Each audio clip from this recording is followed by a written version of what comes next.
Tonight, we will explore the subtle art of allowing, of finding breath when we feel breathless, of trusting the natural flow that exists beyond our efforts.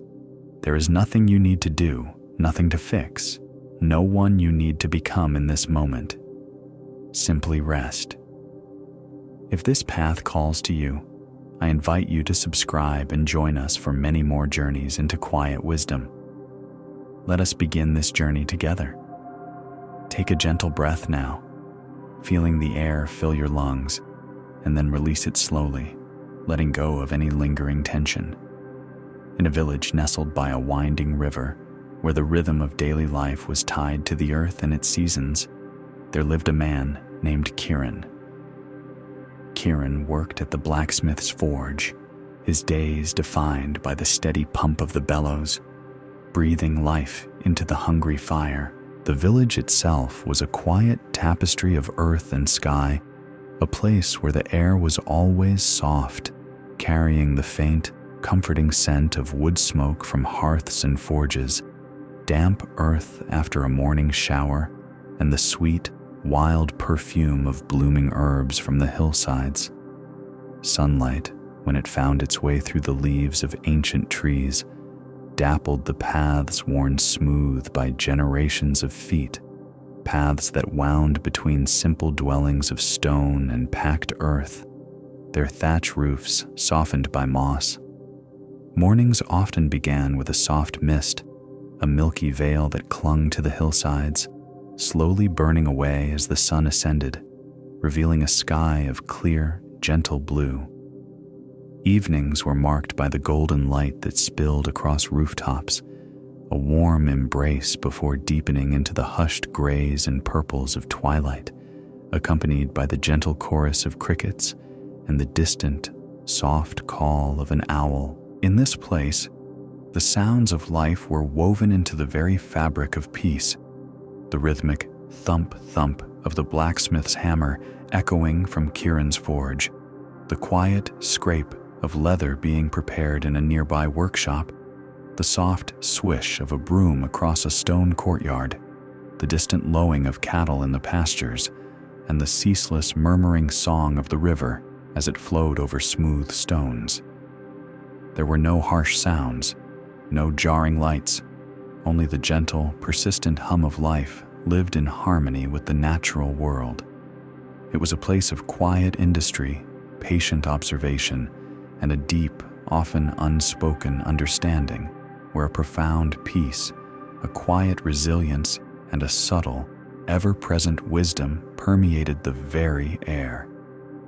Within this gentle rhythm, Kiran, a man in his late 30s, moved with a wiry strength, his movements at the bellows practiced and precise.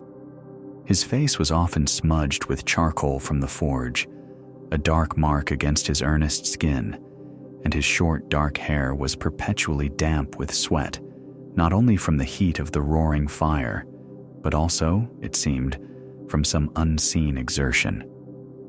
His eyes, though keen and attentive to the dancing flames, often held a distant, almost breathless look, as if searching for air that always seemed just out of reach, just beyond his grasp. He spoke softly when he spoke at all, his words often punctuated by a quiet sigh, a soft release that hinted at a burden held within. Kiran was earnest and dedicated, a man who believed in the power of effort, the strength of the hand, and the unwavering will to achieve. He understood that the fire, his forge's very heart, demanded breath, and it was his task, his duty, to provide it. Hour after hour, day after day, he would grasp the heavy wooden handles of the bellows, pushing and pulling, sending great gusts of air into the coal bed, coaxing the embers to a furious, hungry glow. He watched the flames lick and leap, responding to his every pump, and yet, paradoxically, the more he gave breath to the fire, the more he felt a constant, suffocating breathlessness within himself. It was a strange friction, this internal discomfort, a quiet suffering that gnawed at him despite his undeniable competence, his mastery of his craft. He could make the fire roar, could bring the iron to a malleable heat, could assist the blacksmith in shaping metal as if it were clay, yet he could not find ease within his own chest. His lungs often felt tight, his breath shallow, and a subtle tension resided always in his shoulders and neck, as if he were perpetually bracing for some unseen impact. Kieran tried various techniques to alleviate this unseen burden, this persistent feeling of being just out of breath. He would focus intensely on the rhythm of his pumping, trying to synchronize his breath to the mechanical whoosh of the bellows, hoping that a perfect external rhythm might impose an internal one. He would pump, then inhale deeply, then exhale slowly as the bellows emptied, striving for a seamless, effortless flow. But the very act of trying, of forcing a perfect synchronization, only made him more aware of the effort, more conscious of the struggle. His concentration would become a taut wire, and his breath, instead of becoming free, felt increasingly constrained, caught in the very effort of release. Sometimes, in a desperate attempt to find control, he would hold his breath, counting the beats of the hammer, trying to conserve the precious air, believing that if he could just hold it long enough, release it slowly enough, he might somehow reset his internal rhythm. He would hold, the muscles in his chest tightening, his vision blurring slightly at the edges, until an overwhelming urge forced the air out in a ragged gasp. The momentary pause offered no relief. Instead, it left him more exhausted, more acutely aware of the air's elusive nature, its refusal to be tamed by his will. The fire, meanwhile, continued its demanding dance, indifferent to his internal wrestling. He also tried adjusting his stance, believing that perhaps a different posture might open his chest, might allow the air to flow more freely. He would shift his weight from one foot to the other, lean into the bellows with his whole body, or stand tall and straight, pulling the handles with the strength of his arms alone. He experimented with wide stances, narrow stances, bending low, stretching high. Each adjustment, each new position, brought a momentary change, a fleeting sense of possibility. But the underlying tension remained.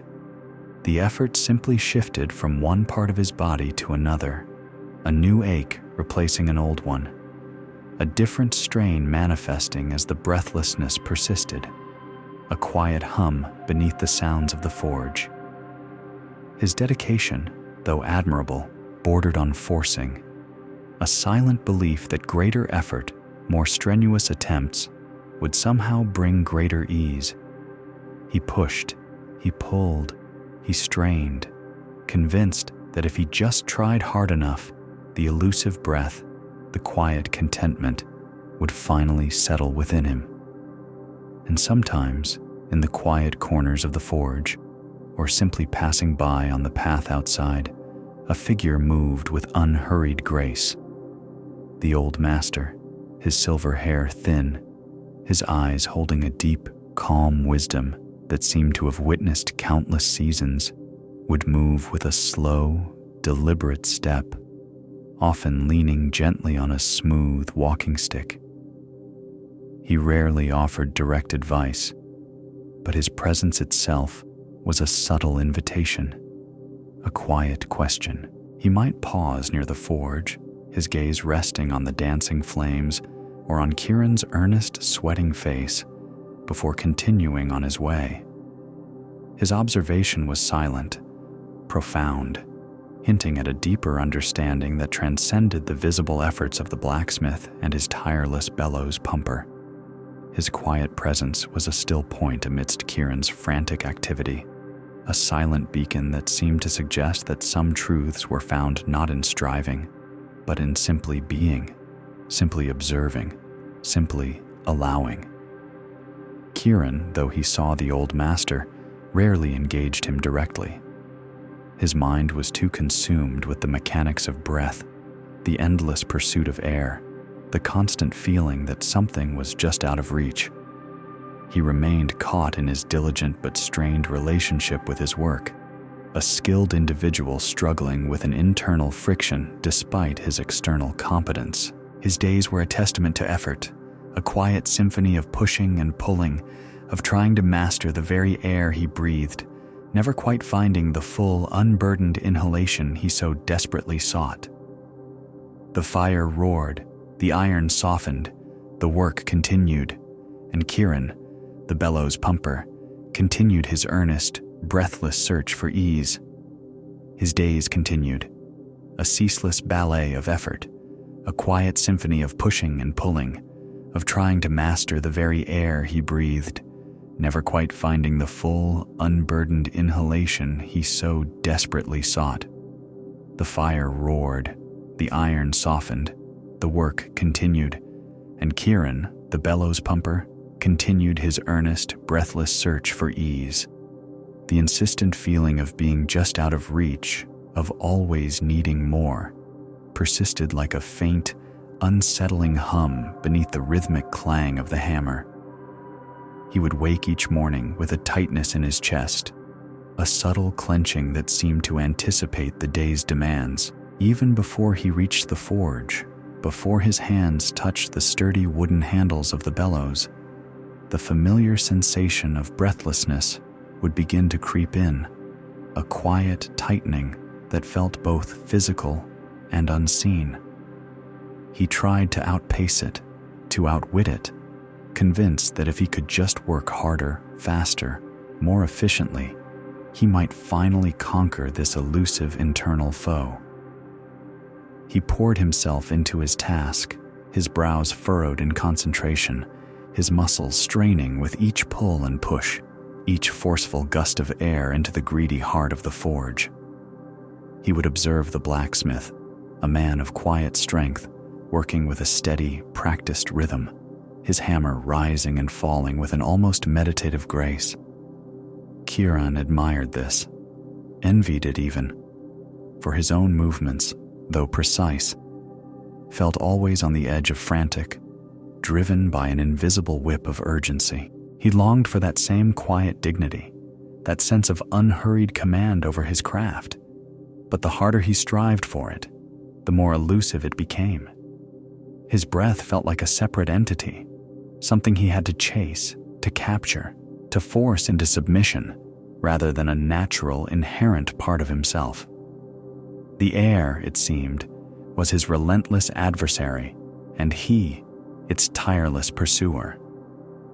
Then, one afternoon, in the midst of a particularly strenuous session, as Kieran pulled the bellows handle with a vigorous, determined thrust, a sharp, tearing sound broke through the rhythmic clamor of the forge.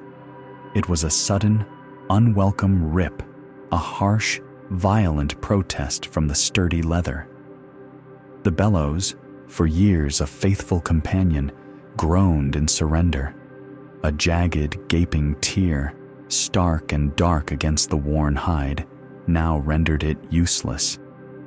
The powerful gust of air that should have ignited the coals into a fierce blaze instead hissed weakly, escaping through the wound with a defeated sigh.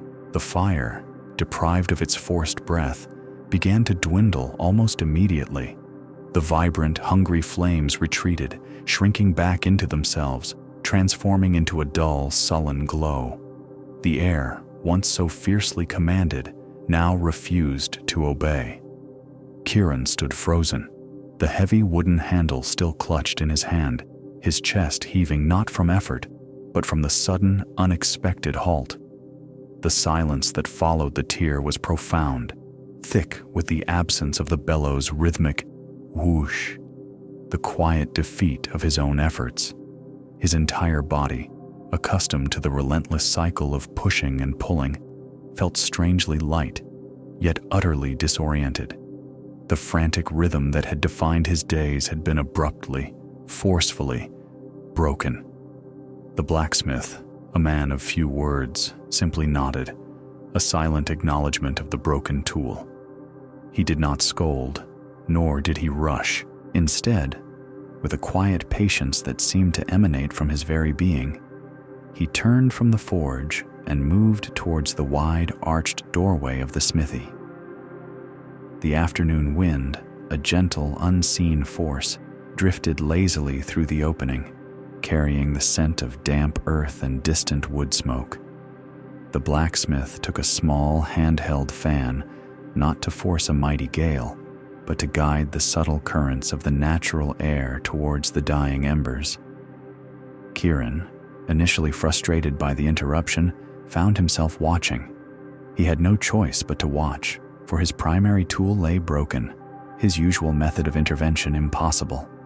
He leaned against the rough stone wall, his gaze fixed on the blacksmith, then on the fire, and then, most importantly, on the air itself.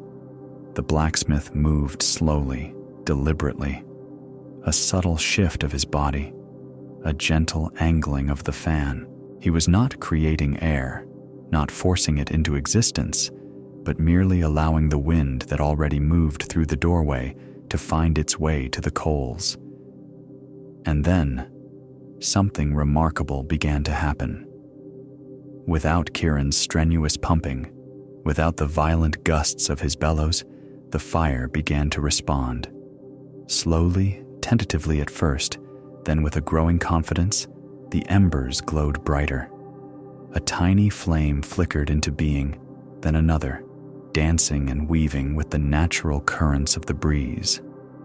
The fire, Kieran realized with a sudden, profound clarity, was not dependent on his forceful intervention. It knew how to meet the air. The air knew how to meet the fire. Their relationship was ancient, inherent, a dance that unfolded on its own, given the right conditions, given the simple act of allowing. The blacksmith was not making. The fire breathed. He was simply inviting. The breath that was already present, already flowing, to do its work. A deep sense of relief washed over Kieran, a warmth spreading through his chest that had nothing to do with the forge's heat.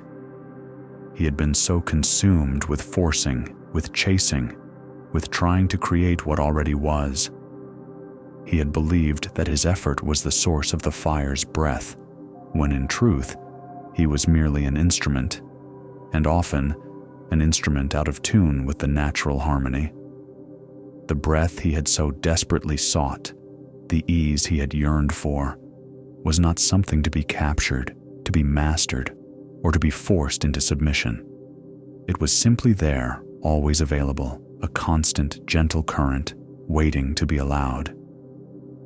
In that quiet observation, a true breath, deep and unburdened, finally filled Kieran's lungs. It was not a breath he had to fight for, or a breath he had to hold, but a breath that simply arrived, expansive and free. The tension in his shoulders softened. The tightness in his chest eased. And for the first time in what felt like a lifetime, Kieran felt a profound, quiet completeness settle within him. He had been forcing a relationship that already existed, straining to provide what was already abundantly present. The fire had its own wisdom, the wind its own purpose, and he too had his own inherent rhythm, if only he would cease fighting it and simply allow.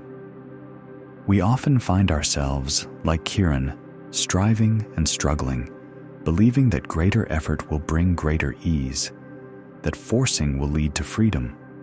But sometimes, the greatest wisdom lies in simply stepping back, in observing the natural flow, in allowing what is already present to unfold. True breath, true ease, is not found in the chase, but in the quiet surrender to the rhythm that already holds us. Take a moment now to feel your own breath, not trying to change it, not trying to force it, but simply allowing it to move in and out, a gentle, effortless current. Feel the quiet completeness that resides in this simple act of allowing.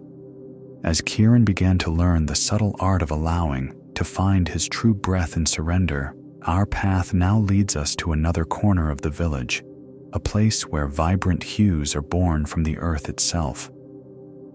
Here, beside the winding river, lived Mira, the dye pounder.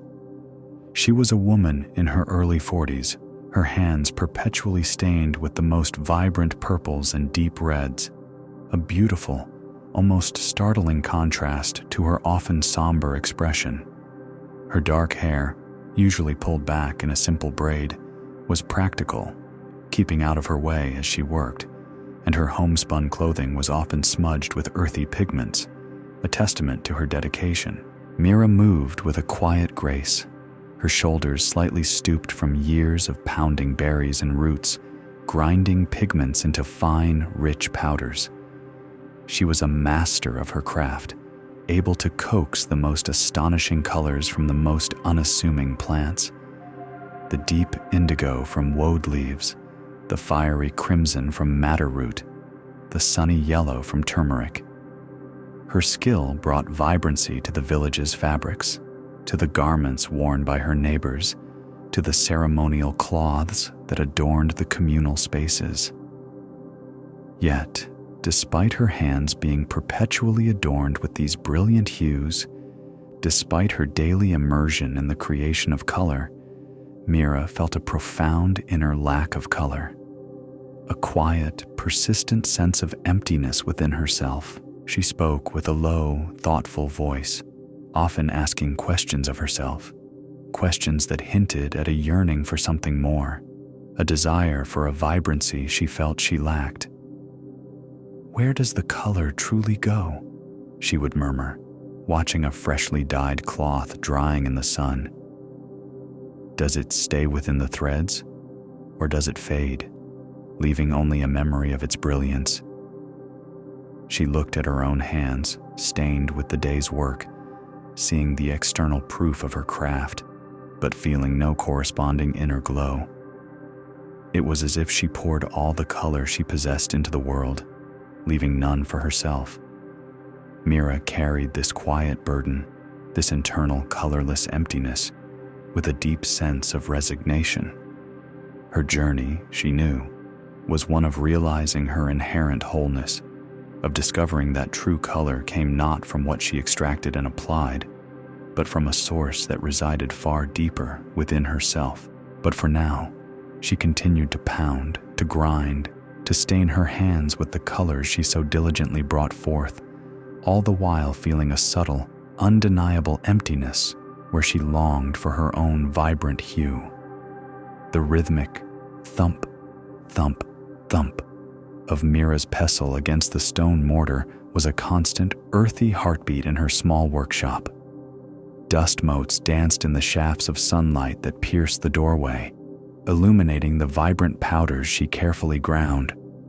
The deep purples from crushed elderberries, the fiery oranges from marigold petals, the subtle greens of crushed leaves, and the rich, earthen browns from specific barks. Her skilled hands stained a permanent tapestry of these hues, worked with a quiet dedication, transforming the raw essence of the plants into magnificent, concentrated color. These were the pigments that would soon adorn the village's looms, bringing life and beauty to every thread. Mira loved the process, loved the way the colors bloomed when steeped in hot water, loved the way they clung to the natural fibers of wool and linen. Yet, despite this constant creation of beauty, despite being perpetually surrounded by such vividness, she felt a profound inner lack of color, a quiet, persistent sense of emptiness within herself. It was as if she poured all the vibrancy she possessed into the world, leaving none for herself. She often sought to remedy this internal desaturation by external means. She would don the brightest tunic she had dyed, hoping to absorb its radiant energy. She would seek out the most colorful fruits from the market, believing that by consuming their joyful hues, she might somehow ingest a missing vibrancy. She even tried to spend more time in the sun, soaking in its golden light, convinced that if she could just add enough color from the outside, the inner colorless feeling would finally dissipate. But the inner colorless feeling persisted, a quiet ache that no external brilliance seemed able to soothe. Her spirit remained, in her own perception, like undyed linen, plain and unadorned, lacking the deep, rich tones she so easily brought forth in her craft. "Where does the color truly go?" she would murmur to herself, a low, thoughtful voice often asking questions that hinted at a deep, unspoken longing for a vibrancy that felt perpetually just beyond her grasp. Does it truly sink into the cloth, or does it simply coat it, waiting to be washed away, leaving only a memory of its brilliance? She looked at her own hands, a map of her craft, seeing the external proof of her daily work, but feeling no corresponding inner glow. One afternoon, unable to shake the pervasive emptiness that clung to her like a fine, invisible dust, Mira found her steps leading her not to the river, nor to her dye pots, but towards the small, unassuming dwelling of the old master. The air around his home was always calm, carrying the faint scent of wood smoke and old parchment. He sat on a low wooden bench outside, his gaze fixed on the gentle sway of the river reeds, his silver hair catching the late afternoon light. Mira approached quietly, her stained hands clasped before her. "Master," she began, her voice soft with a weariness she rarely showed. "My hands are stained with every hue, yet my spirit feels like undyed linen. I give color to the world, but I carry none within. I seek a vibrancy I feel I lack, a completeness that seems to elude me." The old master turned his head slowly, his eyes, though clouded with age, holding a deep, calm wisdom that seemed to see into the very core of her being. He offered no immediate advice, no grand pronouncement. He simply listened, his presence a steady comfort. "You bring forth much beauty, Mira," he said, his voice a soft murmur, like the river itself. "Tell me, what is the nature of the color you create? How does it come into being?" Mira, eager to explain her craft, spoke of the process she knew so intimately. "I gather the berries, the roots, the leaves," she explained, holding up her hands, still faintly purple from the morning's work. "I pound them, master, until their essence releases. Then I steep the fibers in the potent liquid, and the color takes hold, sinking deep into the threads. It is a transformation, master, from bland to brilliant. I wish it would take hold within me too. I wish I could absorb it, make it truly my own." The master nodded, a slow, deliberate movement. "And the plant, Mira, before you pound it, before you extract its essence for your dyes, does it lack color?" Mira paused, considering the question. "No, master," she replied, her brows furrowed in thought. "It holds its color within, in its very being.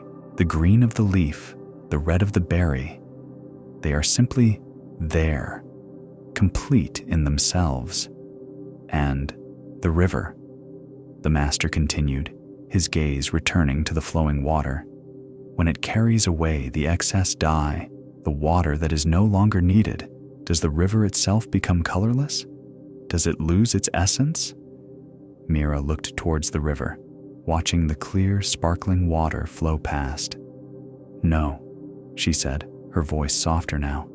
"It simply flows, carrying what is not its own, remaining itself, always clear beneath the surface." The master offered no further words, only the steady comfort of his presence as the last light began to fade.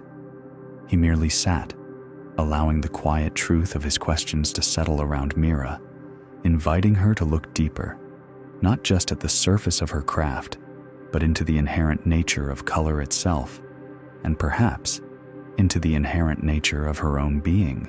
Her earnest search, her yearning for an inner vibrancy, was itself a color, a deep desire that spoke of a hidden brilliance. a quiet completeness waiting to be seen. Mira's earnest search, her yearning for an inner vibrancy, mirrors a longing many of us carry. We believe that by adding more, by acquiring the external trappings of beauty or joy, we will finally become complete. We strive to paint our lives with external colors, hoping they will fill an inner void. But often, like Mira, we find that these efforts, however diligent, leave the inner canvas feeling stubbornly blank. Just as Kiran sought breath by forcing, Mira sought color by acquiring, believing that the source of her completeness lay outside herself. But true color, like true breath, is not something to be added, but something to be recognized as already present, waiting to be seen, waiting to be allowed to shine forth from within. Take a quiet breath now, allowing your mind to rest in the understanding that your own inherent completeness, your own vibrant hue, does not need to be created or acquired. It simply needs to be seen. Feel the quiet presence of your own being, vast and full. As Mira pondered the master's gentle words, her questions about color still echoing in the quiet air, our path now turns to another corner of the village, to the rhythmic scrape, scrape, scrape of wood being shaped, where an elder named Deepen worked. He was a man in his late 60s, his silver hair thin but neat, his face weathered by countless seasons under the sun, his hands, gnarled and powerful from a lifetime of carving wood, moved with a slow, deliberate grace, coaxing form from raw timber. His eyes, though clouded with age, held a deep, knowing twinkle, as if they had witnessed truths far beyond the visible world. He wore simple, sturdy tunics of undyed linen, practical and unadorned. Deepen was the village's master yoke carver, a craftsman whose gnarled hands knew the language of wood and the contours of an ox's neck better than anyone. Each yoke he carved was a testament to his profound understanding of comfort and fit. He would measure, trace, cut, and smooth, his tools singing a quiet song against the grain, ensuring every curve cradled the animal's powerful shoulders without friction, without chafe. He understood that a well-carved yoke was not a burden, but a guide, an instrument that allowed the animal to carry its load with ease and strength. He took immense pride in his work, knowing that the comfort of the oxen directly contributed to the well-being of the village. Yet, despite his profound skill in crafting comfort for the animals, Deepen struggled with his own burdens. His own life, he often felt, was an ill-fitting yoke, creating constant friction no matter how he adjusted his posture, no matter how he shifted the weight. The unspoken worries for the harvest, the ache in his joints after a long day spent bent over his carving, the quiet grief for those who had passed through his life and moved beyond it. These were his burdens, and they seemed to rub and chafe relentlessly against his spirit, leaving him with a subtle, persistent discomfort. He would try to lighten his load, to simplify his tasks, to detach himself from the concerns of the village, much like he would adjust a strap or reshape a piece of wood for the oxen, hoping to find that elusive ease. He would sit for long stretches, watching the oxen in the fields as they pulled their heavy loads with a steady, patient rhythm, their yokes resting seemingly without complaint upon their necks. What was their secret, he wondered? How did they carry so much, yet seem so free in their movement? He sought clues in their quiet patience, in the way their muscles bunched and released, in the deep, knowing look in their eyes. Always, he was trying to perfect his own carrying, to find that elusive, perfect fit for the burdens of his own life. But the friction remained, a subtle, persistent discomfort that no amount of adjustment, no amount of careful carving of his own circumstances seemed able to ease. He yearned for the quiet dignity he brought to the oxen, for the effortless strength they seemed to embody, for a comfort that felt perpetually out of his own reach.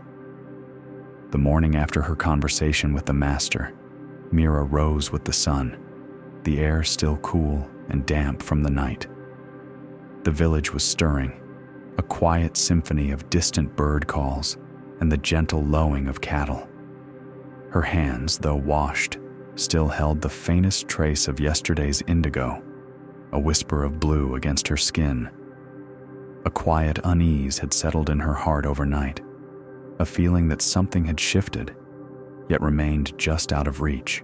The master's questions about the plant holding its own color and the river remaining clear beneath the dye had stirred something deep within her, a quiet seed of doubt about her lifelong search for color. She moved through her simple home, preparing her small meal of grains and fruit, her thoughts still turning over the master's words like smooth river stones. Was it truly possible that the colors she so diligently sought, the vibrancy she yearned for, were not something to be added from outside, but something already present, simply waiting to be seen? Her mind, accustomed to the tangible act of pounding and steeping, found this notion both perplexing and profoundly alluring. How could one possess what one felt so keenly to lack? After her meal, a quiet impulse drew her towards the river, not to gather more plants or to prepare dyes, but simply to be near the flowing water. The sun was now higher, dappling through the leaves of the ancient trees that lined the bank, painting shifting patterns of light on the water's surface.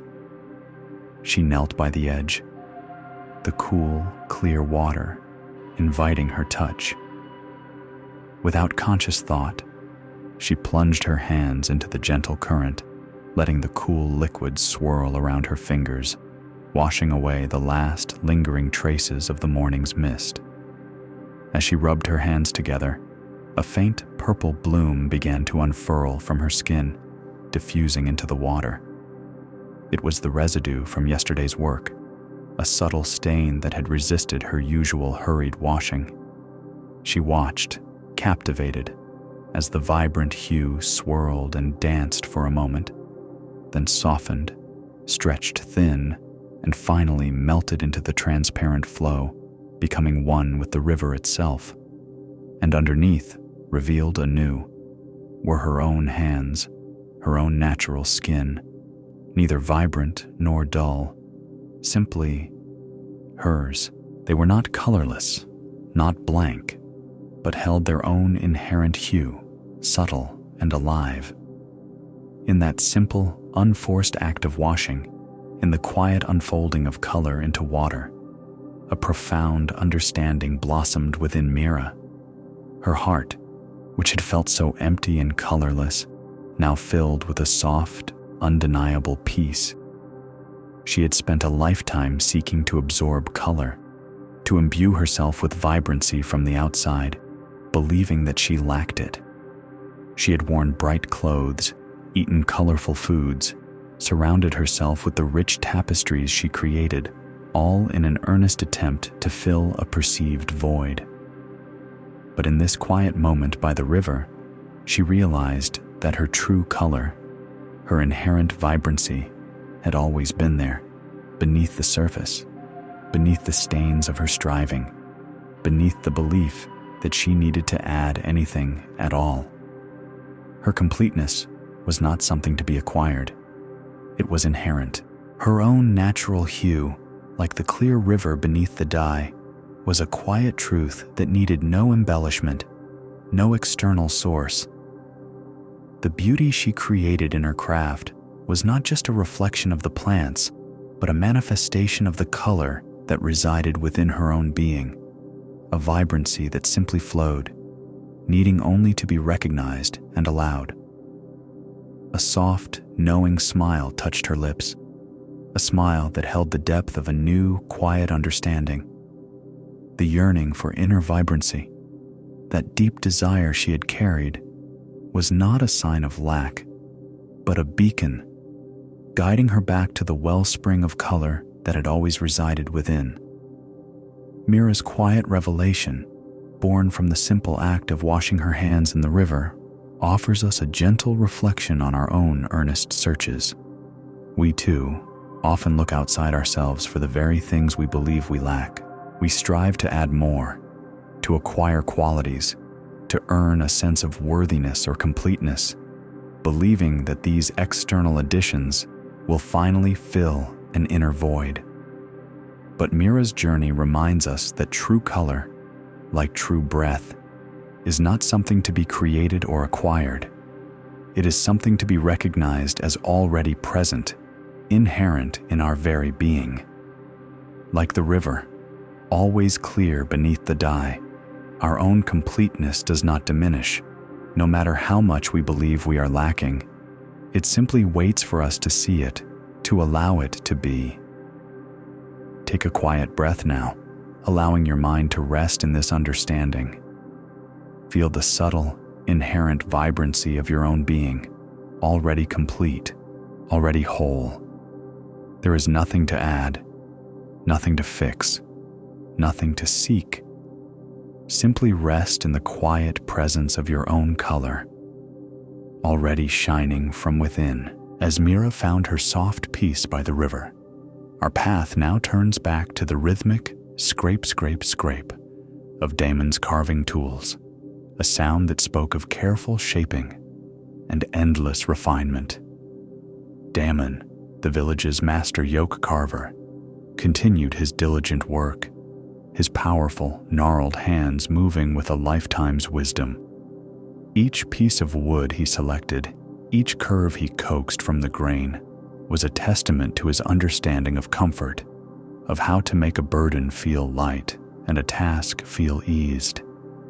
He knew the precise angle for an ox's neck, the exact depth to prevent rubbing, the subtle slope that would distribute weight evenly across powerful shoulders. His yokes were renowned throughout the valley, sought after for their perfect fit, their ability to transform a heavy load into a manageable journey. Yet, the quiet dignity and ease he crafted for the oxen remained elusive in his own life. The burdens he carried felt stubbornly ill-fitting, creating a constant, subtle friction against his spirit. The ache in his joints, the quiet worry for the changing seasons and the village's needs, the sorrow for the passage of time and the quiet losses it brought. These were his personal yokes, and no matter how he tried to adjust them, to reshape his own circumstances, the chafing persisted. He would spend long hours after his carving was done, sitting on a low stool outside his workshop, his gaze fixed on the fields where the oxen moved with their heavy loads. He watched them with an almost scientific intensity, searching for their secret. He observed the way their powerful muscles flexed and relaxed, the patient rhythm of their steps, the deep, knowing stillness in their eyes as they pulled the plow through the earth. He saw the yokes he had carved resting upon their necks, seeming to become one with the animals, a natural extension rather than an imposed weight. How do they do it? He would murmur to himself, the words barely a whisper on the evening breeze. How do they carry so much, yet seem so free in their movement, so accepting of their task? He would try to emulate their quiet patience, to still his own restless thoughts, to approach his own discomfort with the same measured acceptance he saw in them. He would try to lighten his load, to simplify his duties, to focus only on the immediate moment, much like he would adjust a strap or reshape a piece of wood for the oxen, hoping to find that elusive ease within himself. He tried to carve away his worries, to smooth out the rough edges of his own discomfort, just as he smoothed the grain of the wood. He believed that with enough effort, enough careful adjustment, he could find that perfect fit, that ideal posture for carrying his own life, freeing himself from the constant friction. He would meditate on the concept of burden, on the nature of weight, on the purpose of carrying. He would analyze his own feelings, trying to understand where the chafing originated, where the ill-fitting edges of his spirit lay.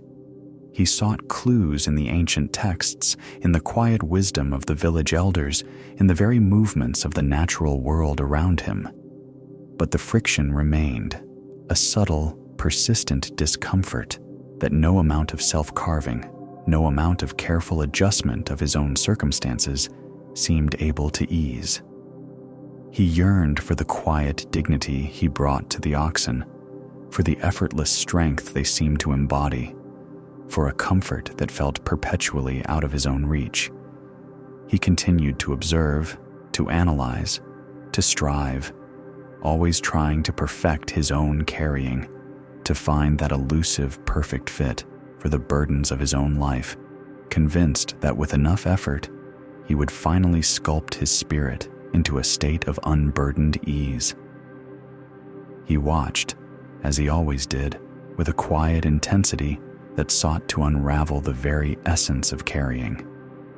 He saw the weathered hides of the older oxen, thick and scarred where the yoke rested, yet those beasts moved with a profound peace, their steps deliberate, their breath even. They did not seem to struggle with the weight, but rather to merge with it, to incorporate the burden into their own steady rhythm. He had carved countless yokes for them, pieces that had long since become extensions of their very being. Then came the day of the young ox. It was a strong, spirited animal, its muscles still lithe and unburdened, its eyes wide with the untamed energy of youth. Deepen had spent weeks on its first yoke, selecting the finest, most pliable wood, carving it with an almost reverent precision. He had shaped it to the exact measurements of the young beast's neck, knowing the contours of its developing shoulders, anticipating every flex and shift of its powerful frame. It was, by all measures, a perfect fit, a masterpiece of his craft, designed to bring comfort from the very first moment. But the young ox did not see it that way. When the farmers led the beast to him, its eyes still wild, its breath coming in short, quick snorts, Deepen approached with his usual calm. The farmers, with practiced hands, brought the yoke to rest upon its neck.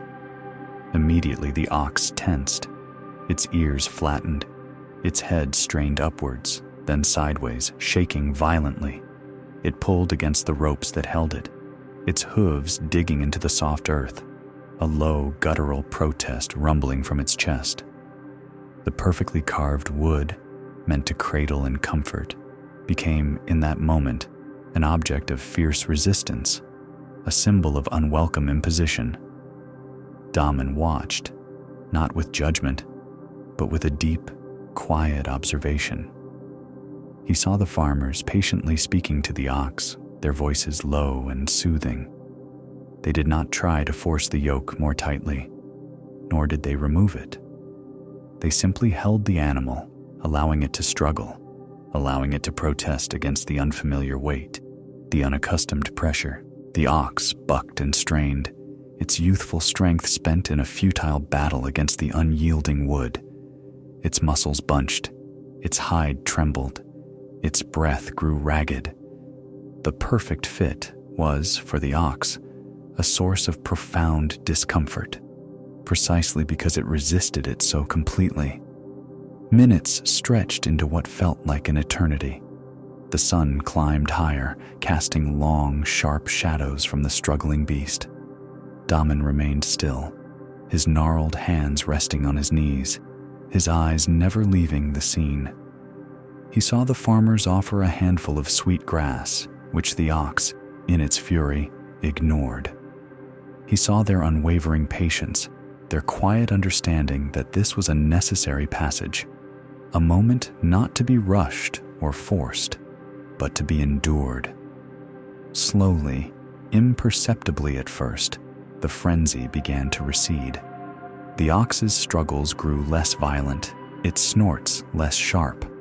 Its breath, though still quick, began to find a more regular rhythm.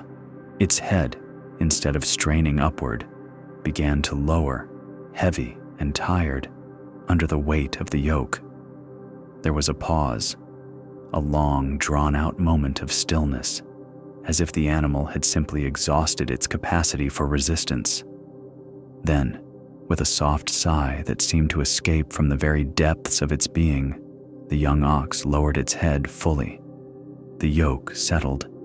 The muscles along its neck, which had been rigid with defiance, softened. Its eyes, though still wary, lost some of their wildness, replaced by a deep, quiet weariness.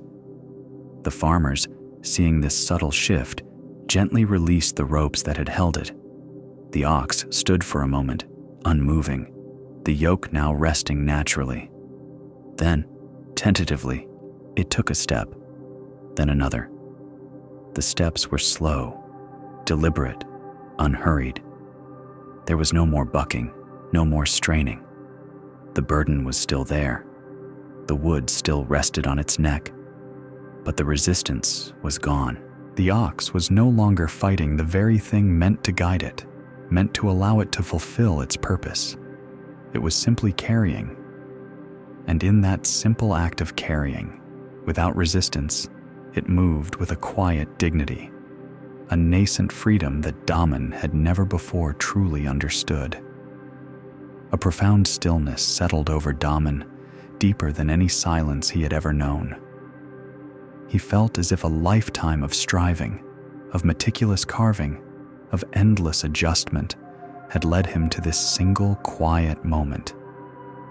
He had believed that comfort came from the perfect fit, from shaping the external world to precisely match his desires, from smoothing away every rough edge of his burdens. He had thought that freedom lay in making the load lighter, in finding the ideal posture, in perfecting his own carrying. But the young ox, in its simple, powerful surrender, showed him a different truth. The burden had not changed. The yoke was still there, the weight still real. What had changed was the relationship to the burden. Freedom was not found in the absence of the yoke, nor in its perfect ergonomic design, but in the acceptance of what one must carry. Comfort was not about the absence of friction, but about releasing the resistance to that friction.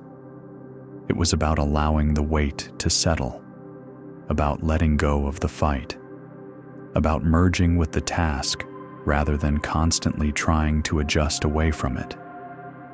The chafing he had felt in his own spirit, the persistent discomfort in his life's burdens, was not caused by the burdens themselves, but by his own relentless effort to make them disappear, to reshape them, to escape them. He had been fighting the yoke of his own life, just as the young ox had fought the wood, believing that if he could just get the fit just right, the struggle would cease. But the struggle was not with the burden. It was with the resistance to the burden. A quiet, almost imperceptible shift occurred within Daman. It was not a sudden burst of joy, but a deep, settling peace, like dust finally settling after a long, restless wind.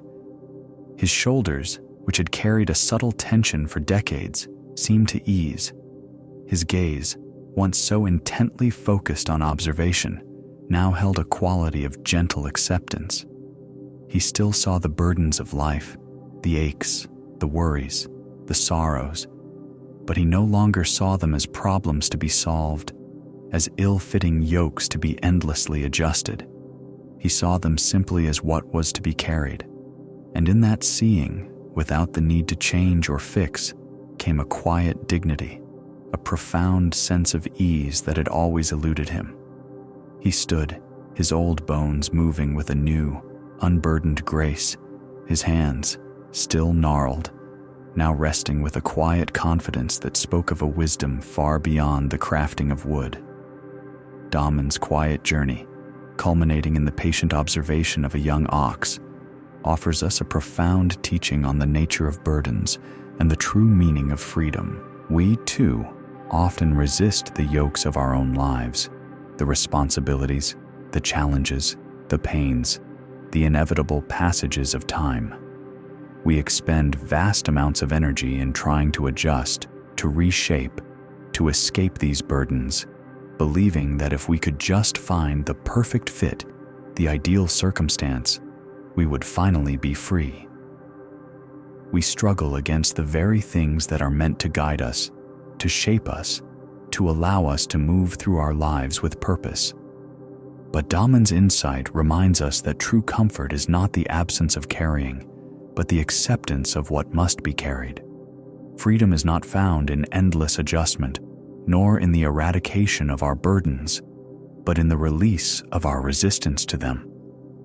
It is in allowing the yoke to settle, in letting go of the fight, in merging with the natural flow of our lives, even when that flow carries weight. Just as the young ox found ease not by shedding its yoke, but by ceasing its struggle against it, we too can discover a quiet dignity, a profound liberation, by simply accepting what is, by choosing to carry with presence rather than with protest. The weight may remain, but the chafing of resistance can indeed fall away. Take a gentle breath now, feeling the air fill your lungs, and then release it slowly, letting go of any lingering tension. Allow your awareness to settle, recognizing that some burdens are not meant to be removed, but simply to be carried with a quiet, unresisting heart. Feel the subtle shift that comes with acceptance, the spaciousness that opens when we cease to fight against the current of our own lives. As Damon found this quiet dignity in acceptance, our path now leads us to the meticulous world of Gita, the fodder mixer. Each morning, long before the sun had fully cleared the eastern hills, Gita was already at work, her hands busy, her movements precise. She was a woman in her early 50s, her skin weathered from countless hours spent in the open fields, tending to the village cattle. Her practical clothing, often flecked with bits of straw and dried forage, spoke of a life deeply connected to the earth and its rhythms. Her brown hair, streaked with silver threads that caught the soft morning light, was usually tied back from her kind, observant face, revealing eyes that, despite their warmth, often held a searching hunger, a quiet emptiness that seemed to yearn for something beyond the physical. Gita was known throughout the village for her unwavering diligence and her profound understanding of the cattle. She knew each cow by name, by temperament, by its particular needs. She understood the subtle signs of their health, the changing demands of their seasons. Her craft was not merely about throwing hay into a trough. It was an intricate dance of precise measurement, careful selection, and thoughtful blending. She mixed the fodder with a care that bordered on reverence, ensuring that each animal received exactly the right balance of grains, grasses, and herbs. She knew which plants stimulated digestion, which promoted strength, which soothed ailments.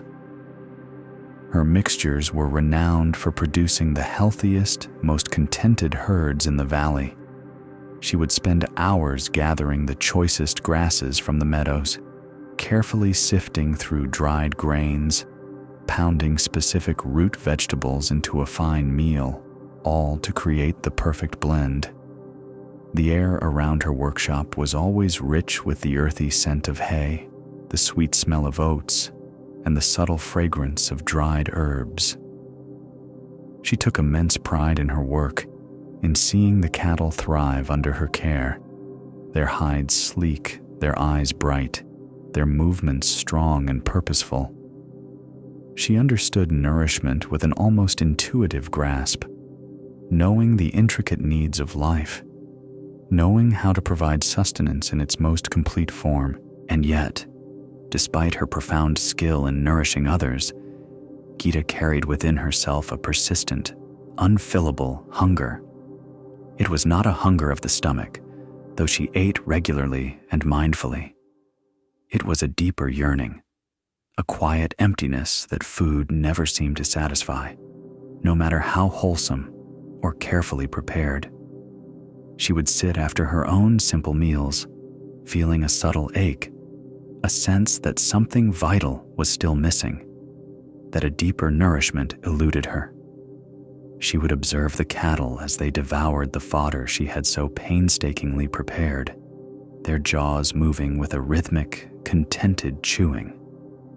They seemed utterly present with their food, their entire beings engaged in the act of consumption, each bite a complete experience.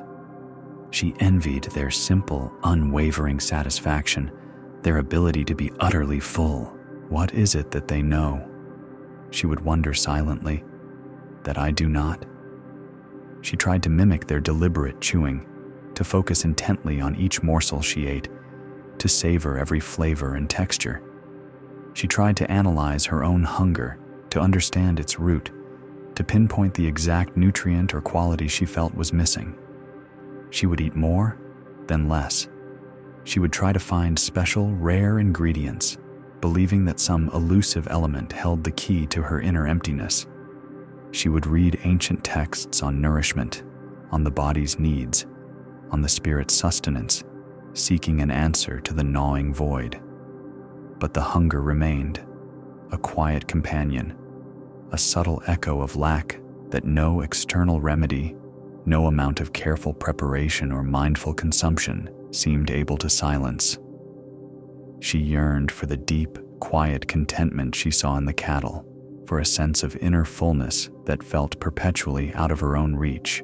She continued her diligent work, providing nourishment for all, while quietly, persistently, searching for the key to nourish herself, to finally fill the searching hunger that resided deep within her kind, observant heart. She would sit after her own simple meals, feeling a subtle ache, a sense that something vital was still missing, that a deeper nourishment eluded her. She would observe the cattle as they devoured the fodder she had so painstakingly prepared, their jaws moving with a rhythmic, contented chewing. They seemed utterly present with their food, their entire beings engaged in the act of consumption, each bite a complete experience. She envied their simple, unwavering satisfaction, their ability to be utterly full. What is it that they know? She would wonder silently, that I do not? She tried to mimic their deliberate chewing, to focus intently on each morsel she ate, to savor every flavor and texture. She tried to analyze her own hunger, to understand its root, to pinpoint the exact nutrient or quality she felt was missing. She would eat more, then less. She would try to find special, rare ingredients, believing that some elusive element held the key to her inner emptiness. She would read ancient texts on nourishment, on the body's needs, on the spirit's sustenance, seeking an answer to the gnawing void. But the hunger remained, a quiet companion, a subtle echo of lack that no external remedy, no amount of careful preparation or mindful consumption seemed able to silence. She yearned for the deep, quiet contentment she saw in the cattle, for a sense of inner fullness that felt perpetually out of her own reach. She continued her diligent work, providing nourishment for all, while quietly, persistently, searching for the key to nourish herself, to finally fill the searching hunger that resided deep within her kind, observant heart. Gita's efforts to fill her emptiness were tireless, almost scientific in their precision. She had tried eating only the simplest grains, believing purity might bring satisfaction. She had attempted long fasts, hoping to reset her internal rhythms, only to find the hunger return with even greater intensity. She had indulged in feasts, tasting every rich dish and sweet fruit the village offered, but the deep void remained untouched, She had even, in moments of quiet desperation, gathered the very grasses and herbs she fed to the cattle, preparing them as a simple meal for herself, chewing slowly, deliberately, trying to absorb the secret of their contentment. But still, the subtle ache persisted, a quiet companion to her days, a shadow that lengthened with the setting sun. One afternoon, the sun was warm on the open pasture, painting the long grasses in shades of gold and deep green. Gita had finished distributing the last of the day's fodder. Instead of returning to her dwelling, she found herself drawn to sit quietly among the herd, leaning against the rough bark of an old oak tree that stood sentinel at the edge of the field. The air was soft, carrying the scent of warm earth and the faint, sweet perfume of clover. Around her, the cattle grazed, their movements slow and rhythmic, the gentle tearing sound of grass a soothing counterpoint to the quiet hum of insects. She watched them, not with her usual analytical eye, but simply with an open, quiet gaze. A young calf, its coat the color of rich cream, nudged its mother, then settled into a patch of particularly lush grass. It began to eat, its broad tongue sweeping in the green blades, its jaws moving in a steady, unhurried rhythm. There was no haste in its actions, no looking ahead to the next mouthful, no lingering on the last. Each bite was simply this bite, fully received, fully consumed. Its eyes, deep and placid, held no searching, no yearning. They were simply present, reflecting the green of the pasture, the blue of the sky, the simple truth of the moment. Gita observed the other cows too, each one engaged in the same profound act of presence. Their bodies were relaxed, their tails occasionally swishing away a fly, but their focus on the task of eating was absolute. They were not thinking about the fodder they had eaten earlier, nor planning for the fodder that would come tomorrow. They were not judging the taste, nor worrying about its effects. They were simply there, fully absorbed in the act, in the sensation, in the complete, unadulterated experience of nourishing their bodies.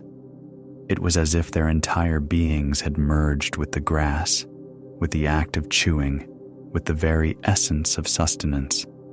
As Gita watched this simple, ancient dance of consumption, a gentle recognition dawned within her, soft as the afternoon light filtering through the leaves of the oak tree. It was not a sudden flash of blinding insight, but a quiet, slow unfurling, like a tightly closed bud opening its petals to the sun. She had been so busy, for so long, analyzing nourishment, dissecting its components, seeking its elusive quality in external things, in the precise blend, the rare herb, the perfect amount. She had approached eating as a problem to be solved, a puzzle to be unraveled, a deficit to be corrected. But the cows knew something simpler, something far more profound. They did not analyze, they simply were. Their hunger was not a void to be frantically filled, but an invitation to presence. True sustenance, she realized, came not just from the food itself, but from the mindful act of consuming it, from bringing one's entire, undivided attention to the experience. The missing ingredient was not a substance or a technique, but a quality of being, pure, unwavering presence. The hunger within her had not been a hunger for more, but a hunger for now. She had been eating, yes, but often her mind was elsewhere, planning the next day's fodder, replaying a conversation, worrying about a cow that seemed slightly off its feed.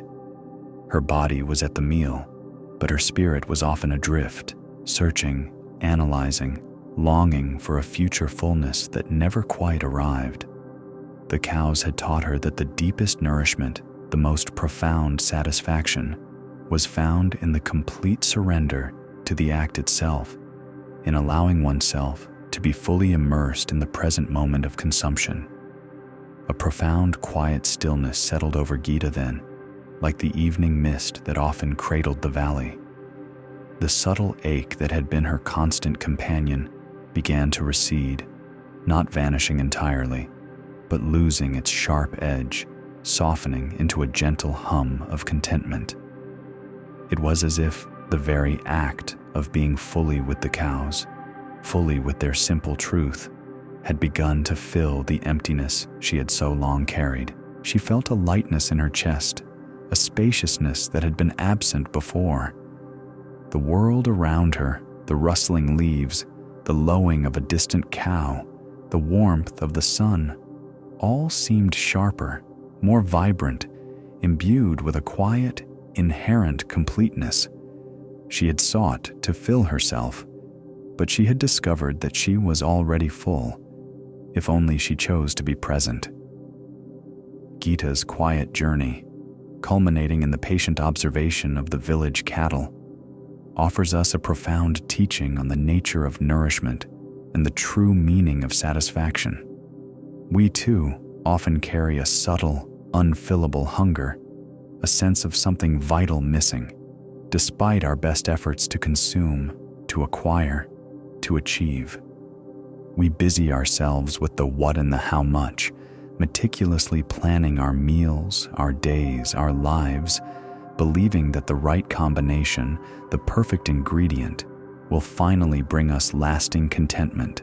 We analyze our needs, our desires, our perceived lacks, hoping to intellectualize our way to a state of inner fullness. We pursue satisfaction as if it were a distant horizon, always receding, always just beyond our grasp. But Gita's insight reminds us that true nourishment is not merely about the physical substance, nor about the intellectual understanding of our needs. It is about the quality of our presence, the depth of our engagement with the moment. Satisfaction is not found in the accumulation of things or experiences, but in the complete immersion in what is already here. When we approach life with an undivided heart, when we bring our full, unwavering attention to the simplest of tasks, to the food on our plate, to the breath in our lungs, to the conversation we are having, to the work of our hands, we discover that the emptiness we perceived was not a lack of external things, but a lack of internal presence. The deepest hunger of the spirit is not for more, but for now, for the simple, profound act of being fully here, fully engaged, fully alive in this moment. When we cultivate this presence, the quiet stillness that follows is a nourishment far richer than any food, a satisfaction that transcends all physical cravings. Take a gentle breath now, feeling the air fill your lungs, and then release it slowly, letting go of any lingering tension. Allow your awareness to settle, recognizing that true sustenance is already present, if only we choose to meet it with our full and open hearts. Feel the subtle shift that comes with this gentle presence, the spaciousness that opens when we cease our striving and simply are. As Gita found this quiet stillness and presence, our path now leads us to the diligent world of Ram, the boundary walker. He was a solemn man in his late 40s, tall and lean, with a steady, measured stride that spoke of countless hours traversing the winding paths and hidden corners of the village lands. His dark hair was receding, tracing a thoughtful line across his brow, and his face, though rarely smiling, was etched with a subtle anxiety, a quiet vigilance that seemed to perpetually scan the horizon. His clothing, well worn but meticulously neat, reflected his deep dedication to order, to the clear definition of things. Ram's craft was one of invisible lines and carefully placed markers. He was the keeper of the village's boundaries, the silent guardian of its edges.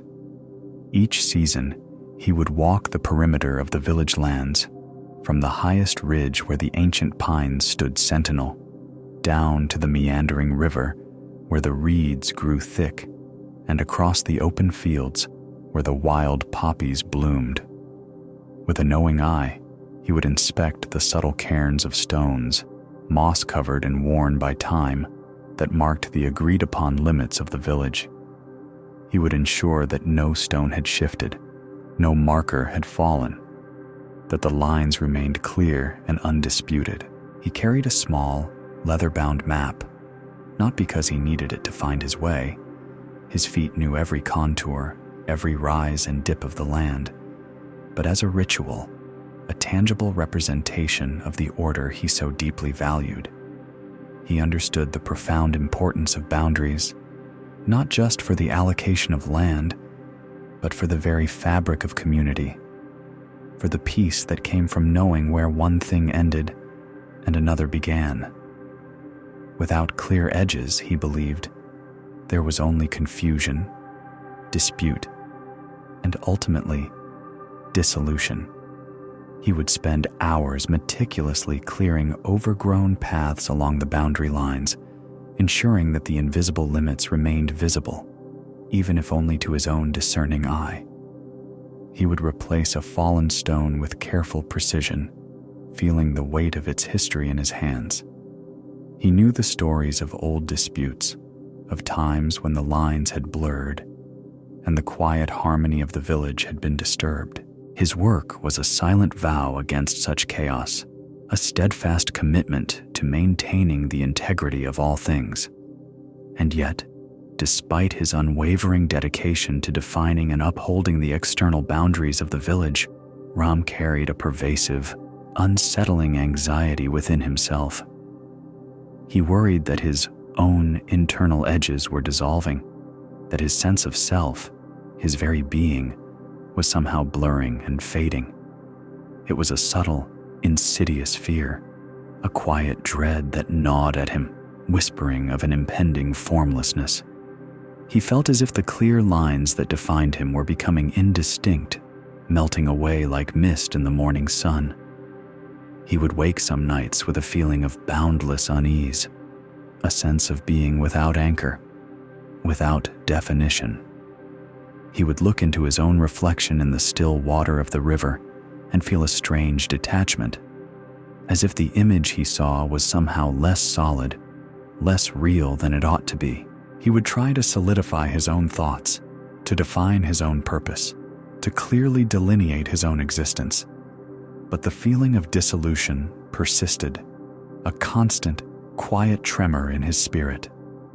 He believed that if he could just make the village boundaries clearer, stronger, more unassailable, then perhaps, by some unspoken magic, his own internal boundaries would also firm up.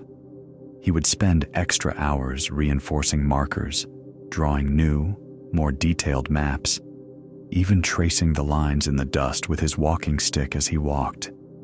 He sought external order as a balm for his internal chaos, hoping that by meticulously defining the world around him, he could somehow define himself. But the more he tried to cling to these external markers, the more elusive his own inner landscape seemed to become, leaving him with a deeper sense of anxiety, a profound worry that his own sense of self was dissolving into an unmanageable, boundless expanse. One morning, as the sun was still a rumor behind the eastern hills, a thick mist descended upon the village, clinging to the rooftops and blurring the familiar contours of the land. Ram set out as he always did, his stride measured and deliberate, his heart still heavy with the subtle anxiety of dissolution. He knew the path by heart, every root and stone, every gentle slope and hidden dip. But today, the world was an indistinct canvas of grays and whites. The cairns of stones, his steadfast markers, were swallowed by the swirling vapor, utterly invisible. The lines he so meticulously maintained had vanished. A wave of panic, cold and sharp, threatened to grip him. Without his markers, how could he know where the village ended and the wild lands began? How could he define himself if the very world around him offered no definition? He paused, his breath catching, a familiar tightness beginning in his chest. He stood still, listening to the muffled sounds of the awakening village, the distant lowing of a cow, the soft clink of metal from the forge, all softened by the mist. Then, slowly, almost imperceptibly, something shifted within him. His feet, which had instinctively carried him for decades along these very paths, began to move again, unbidden. One step, then another. His body remembered, not through sight, not through external markers, but through countless dawns of walking, a memory held deep within his muscle and bone. The path was not made by the stones, he realized in a quiet flash of insight, but by the walking itself. The boundary was not an external line he had to constantly reinforce, but an internal knowing, a felt sense of his own presence, steady and clear, moving through the world. He was not dissolving, he was simply present. The mist did not erase him, it merely veiled the external, inviting him to feel the internal, the quiet rhythm of his own steps, the gentle pressure of his feet on the familiar earth, the slow, steady beat of his heart. These were the truest boundaries, created anew with each intentional step. He continued his walk, no longer searching for what was outside, but resting in the quiet, knowing within. The anxiety that had gnawed at him for so long began to recede, like the mist slowly, gently lifting from the trees. A profound, centered steadiness settled over his spirit, a quiet confidence that was not dependent on what he could see or touch, but on the unwavering presence of his own being. Ram's journey reminds us that we often seek to define ourselves, to solidify our sense of identity through external markers. We cling to roles, to possessions, to the opinions of others, believing that these outward definitions will provide us with a stable sense of self. We worry about our boundaries dissolving, about losing ourselves in the vastness of life, and so we strive to build stronger walls, to draw clearer lines, to meticulously map out our existence. We believe that if we can just control the external, we can control the internal. But true boundaries, true identity, are not found in the external world. They are not defined by what we own, what we achieve, or what others perceive us to be. They reside within us, a felt sense of presence, a quiet knowing that is independent of any external circumstance. Like Ram's body remembering the path, our own deepest self holds a profound memory of its true nature, a steady rhythm that guides us even when the visible markers disappear. When we cease our frantic efforts to define and control, when we allow ourselves to simply be in the moment, we discover that we are not dissolving into chaos, but resting in a boundless yet perfectly contained presence. Our true boundary is the unwavering stillness of our own being, a quiet knowing that is always present, always whole, always complete. Take a gentle breath now, feeling the air fill your lungs, and then release it slowly, letting go of any lingering tension. Allow yourself to rest in this quiet completeness, in the steady rhythm of your own presence. Feel the subtle shift that comes with this gentle acceptance, the spaciousness that opens when we cease our striving and simply are. As Ram found a quiet, centered steadiness, our path now leads us to the sensitive world of Sita, the thorn remover. Sita was a woman in her mid-30s, her movements gentle, almost ethereal. Her hands were remarkably slender, her fingers long and precise, capable of finding the smallest, most elusive thorn.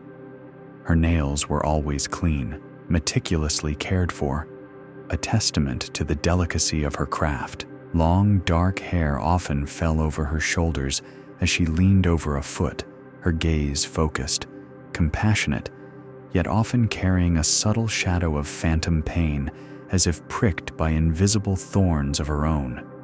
She spoke softly, her voice a reassuring murmur, instinctively knowing how to calm those who came to her in discomfort. Sita's gift was a rare one, born of a profound sensitivity. While others might overlook a tiny splinter or dismiss a subtle prickle, Sita's fingers would instinctively seek it out, her touch light as a butterfly's wing. She could find thorns that had burrowed deep, thorns that had broken off beneath the skin, thorns that seemed to exist only in the memory of a past injury. With a small, sharpened tool and endless patience, she would carefully, precisely extract them, bringing immediate relief to the villagers who sought her out. Children, especially, loved her, for she made the removal of pain almost a gentle game, her soft words distracting them from the brief, sharp tug. And yet, despite her profound gift for removing the thorns of others, Sita carried a persistent, unseen pain within herself. It was not a physical thorn, not a splinter her clever fingers could extract. It was a more subtle kind of piercing, a feeling of being wounded by unseen forces, of carrying a phantom ache that no one else could perceive, and that she herself could not locate. She would spend hours in quiet self-examination, tracing the contours of her own body, searching for the source of this internal discomfort. She tried to pinpoint its origin, to understand its nature, but it remained elusive, a silent, sharp prickle in the deepest part of her being. She sought the counsel of other healers in the village, describing her feelings of invisible pain, her sense of being perpetually pricked. Some offered soothing herbal compresses, others suggested calming teas, and still others advised long walks by the river. She tried them all diligently, earnestly, hoping that one of these remedies would finally reach the source of her discomfort. But the phantom pain persisted, a quiet hum beneath the surface of her calm demeanor, leaving her with a sense of quiet frustration and a deeper understanding of the limits of external cures. She felt burdened by a pain that seemed to defy all her skills, all her efforts to heal. One afternoon, a small child, no older than 4, was brought to Sita. The child had been running through the tall grasses by the river and had come home complaining of a tickle in his foot. His mother, knowing Sita's touch, brought him hoping for relief. Sita took the tiny foot in her hands, her fingers gently exploring the tender skin. She found it quickly, a minute, almost invisible thorn, barely breaking the surface. It was so small, so slight, that the child had barely registered it, referring to it only as a tickle rather than a true pain. He was already distracted by a ladybug crawling on the wall, completely unconcerned as Sita carefully, swiftly removed the tiny intruder. The child didn't even flinch. He simply giggled at the ladybug, utterly unaware of the small act of healing that had just occurred. Sita held the tiny thorn in her palm, no bigger than a speck of dust, and looked from it to the child's untroubled face, then back to her own hands, which had so often felt the echo of greater, unseen pains. In that quiet moment, a gentle understanding blossomed within her. The thorn itself, she realized, was so small, almost insignificant. The child felt no pain because he had no fear of it. He had approached the sensation with simple curiosity, with an open, untroubled mind, and in that openness, the thorn held no power to wound. Sita understood then, with a profound clarity that settled deep into her bones, that some thorns we feel are not truly in us, but are rooted in our fear of being pierced. The anticipation of pain, the apprehension of injury, the dread of what might be. These were the sharpest thorns of all, invisible yet capable of causing the deepest, most persistent suffering. Her true gift, she realized, was not just the cleverness of her fingers, not merely the precision of her tools, but fearlessness itself, the ability to approach pain, her own or another's, without adding the layer of apprehension, without allowing the mind to magnify the prickle into a deep wound. This realization brought a deep, calm strength to her healing touch. She began to approach her own internal discomforts, not with fear or frantic searching, but with a quiet, compassionate observation. She understood that even if a thorn remained, if she met it without fear, its power to wound would diminish. The phantom pains did not vanish overnight, but their sharp edges softened, their persistent hum quieted. She learned to hold them gently, without resistance, recognizing them as echoes of fear rather than true injuries. Her hands, already skilled, now radiated a profound sense of peace, a quiet assurance that transcended the physical, offering not just removal, but a quiet invitation to fearlessness itself. Sita's gentle unfolding reveals a profound truth about the nature of our suffering. We often spend our lives trying to remove, to fix, to eliminate every perceived source of pain, every thorn that pricks us. We believe that if we can just create a perfect, pain-free existence, then we will find lasting peace. We focus on the external wound, the physical sensation, the uncomfortable thought, convinced that these are the true sources of our discomfort. We seek remedies, we analyze, we struggle, just as Sita sought to remove her unseen thorns. But her insight reminds us that often, the deepest pain is not caused by the thorn itself, but by our fear of it. It is the apprehension, the resistance, the mental magnification of discomfort that transforms a mere prickle into a profound wound. When we approach pain with fear, we add layers of suffering, anxiety, dread, anger, despair, that are far more debilitating than the original sensation. Our mind, in its desire to protect us, can inadvertently become the very source of our suffering, creating phantom pains where none truly exist, or amplifying minor discomforts into unbearable burdens. True healing, then, is not always about the removal of the thorn, but about the cultivation of fearlessness. It is about learning to meet life's inevitable discomforts with an open heart, without adding the story of, "This shouldn't be happening," or "This is terrible." When we release the grip of fear, when we approach our experiences with acceptance and an unwavering presence, the thorns of life, whether physical or emotional, lose their power to pierce us. We discover a deep, calm strength within, a resilience that allows us to move through pain without becoming consumed by it. This is the ultimate freedom, the quiet knowing that we are not defined by our wounds, but by our capacity to meet them with courage and an unshakable inner peace. Take a gentle breath now, feeling the air fill your lungs, and then release it slowly, letting go of any lingering tension. Allow your awareness to settle, recognizing that true strength resides not in the absence of challenges, but in the fearless presence we bring to them. Feel the subtle shift that comes with this gentle acceptance, the spaciousness that opens when we cease our striving and simply are. As Sita found a deep, calm strength in fearlessness, our path now leads us to the contemplative world of Bhanu, the smoke maker.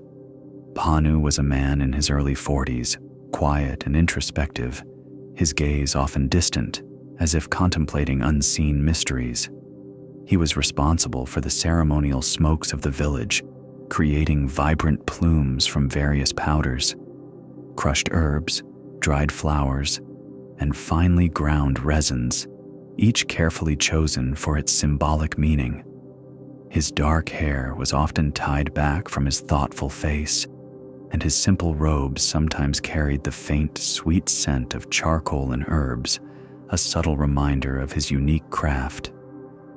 Bhanu moved with a quiet reverence, his hands practiced in the delicate art of coaxing smoke from his carefully prepared mixtures for important ceremonies, for moments of transition, for times of quiet reflection.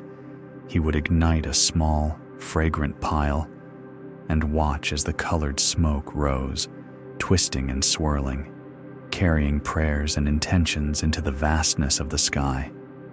He understood the profound power of smoke, its ephemeral nature, its ability to connect the seen with the unseen, to transform matter into spirit. It was a beautiful, mysterious dance, a visual poem of impermanence and profound meaning.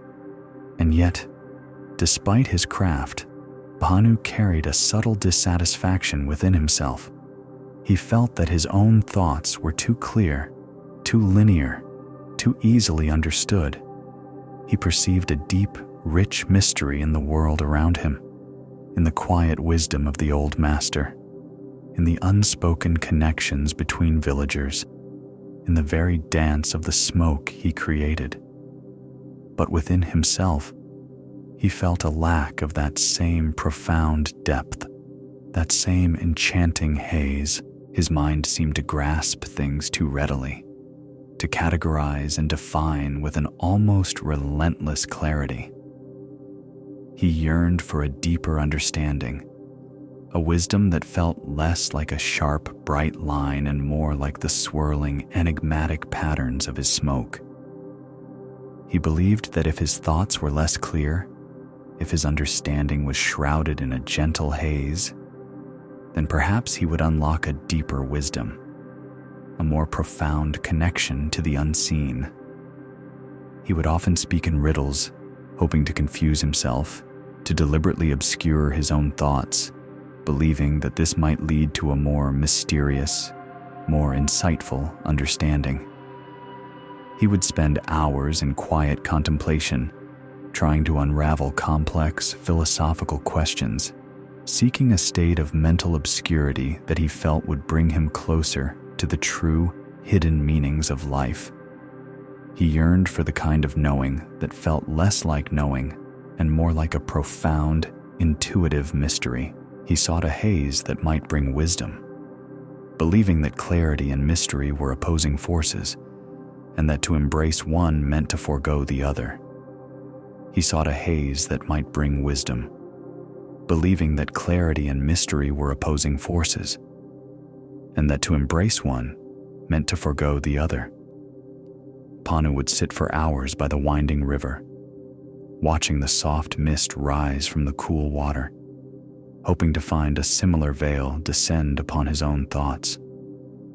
He would fast for days, believing that hunger might muddle his sharp perceptions, that a softened mind would be more receptive to the profound, veiled truths he sought. He would meditate on the most intricate paradoxes, twisting his mind into knots, deliberately seeking a state of intentional confusion, convinced that true insight lay beyond the boundaries of clear logic. But his mind, ever clear, ever precise, would simply untangle the knots, find the underlying patterns in the mist, and articulate the paradoxes with unwavering, almost effortless logic. He saw this clarity, this relentless ability to define and categorize, as a barrier, a lack of depth, a superficiality that prevented him from touching the true, profound mystery he felt was just beyond his grasp. He longed for the kind of wisdom that felt ancient and unknowable, like the depths of a hidden forest, or the silent, unspoken language of the distant stars. He believed that true wisdom was always veiled, that it resided in the shadows, that it emerged from a beautiful, poetic obscurity, a gentle, fragrant haze. One day, a significant ceremony was held in the heart of the village, marking the quiet transition of seasons, a time when the villagers gathered to honor the earth's subtle cycles. Bhanu had prepared his most potent mixture for the occasion, a blend of deep indigo powders and finely ground golden resins, designed to create a vibrant, swirling plume of smoke. The air was still and hushed as he knelt, lighting the small, fragrant pile with a gentle hand. Slowly, reverently, the smoke began to rise, thick and rich, painting the air with ethereal blues and golds, twisting gracefully upwards, carrying the collective intentions of the gathered villagers. The villagers watched in quiet reverence, their faces reflecting the shifting hues, their prayers and hopes carried by the visible ascent into the vastness above. But then, without warning, a sudden, strong gust of wind swept through the valley, a playful, powerful breath from the distant mountains. In an instant, the beautiful, visible smoke was gone. It did not dissipate slowly, gently fading into the air. It was simply cleared, vanished, leaving behind only the crisp, clear sky. A ripple of surprise went through the gathering, a quiet murmur of unexpected change. Bhanu himself felt a pang of disappointment, a sense of his efforts being erased, his beautiful creation swept away. He looked at the empty air, where moments before the vibrant smoke had danced, then down at the embers still glowing faintly, still producing new, invisible smoke that was instantly carried away by the persistent breeze. He had seen the smoke, had felt its profound presence, had watched it carry the intentions of the village. Now it was gone, yet the process continued. He knew, with an unquestioning certainty that settled deep within his being, that the smoke still existed, that it was still rising, still carrying prayers and intentions, even though it was no longer visible to his eye. The wind had not destroyed it. It had merely made it unseen, diffused it into the vast, boundless expanse of the air. A quiet understanding began to unfold within him then, like the slow, deliberate opening of a flower at the first light of dawn. Mystery, he realized, was not about obscurity, not about confusion, nor about intentionally clouding his own perceptions. True mystery was faith in what couldn't be seen. It was the unwavering knowledge that something profound existed beyond the grasp of his immediate senses, beyond the reach of his sharp, clear mind. The smoke was no less real because it was invisible. In fact, its very invisibility now imbued it with an even greater sense of the sacred, of the intangible, of the boundless. Clarity and mystery, he understood, were not opposing forces. His clear mind, the very tool he had considered a barrier, could understand the nature of the unseen, could articulate the faith required to perceive it. His clarity allowed him to appreciate the profound truth that reality was not limited to what was immediately apparent, that the unseen was not a lack of clarity, but a deeper dimension of existence, a spaciousness where understanding transcended mere sight. This brought a quiet, profound acceptance to his clear mind. He no longer yearned for a haze, for confusion, for a deliberate blurring of his perceptions. He recognized that his clear mind was a gift, a precise instrument that allowed him to perceive the nature of mystery, to articulate the faith in what could not be seen, to understand the subtle forces that shaped reality. He understood that the profound wisdom he sought was not hidden in obscurity, but revealed in the recognition of the invisible, the acknowledgement of the boundless. His thoughts remained clear, but now they were imbued with a quiet reverence for the vastness that lay beyond their reach. He found a deeper, more expansive understanding, not by clouding his mind, but by opening it to the truth of the unseen, allowing clarity and the intangible to coexist within him. Bhanu's journey teaches us about the true nature of mystery and clarity. and about the subtle ways we can obstruct our own understanding. We often equate wisdom with obscurity, believing that profound truths must be hidden, veiled, or difficult to grasp. We might feel, like Bhanu, that our own understanding is too simple, too straightforward, lacking the depth and enigma we perceive in ancient teachings or in the quiet wonders of the world around us. We might even deliberately complicate our thoughts, seek out riddles, or attempt to confuse ourselves, thinking that this intentional haze will somehow unlock a deeper wisdom. We might believe that clarity is superficial, that true depth lies only in what is shrouded, what is difficult to define, what resists easy understanding. But Bhanu's gentle insight reveals a different, more expansive truth. Mystery is not the absence of clarity, but the profound presence of the unseen. It is the vast, boundless realm of existence that extends far beyond our immediate perception, beyond what our senses can touch, taste, or see.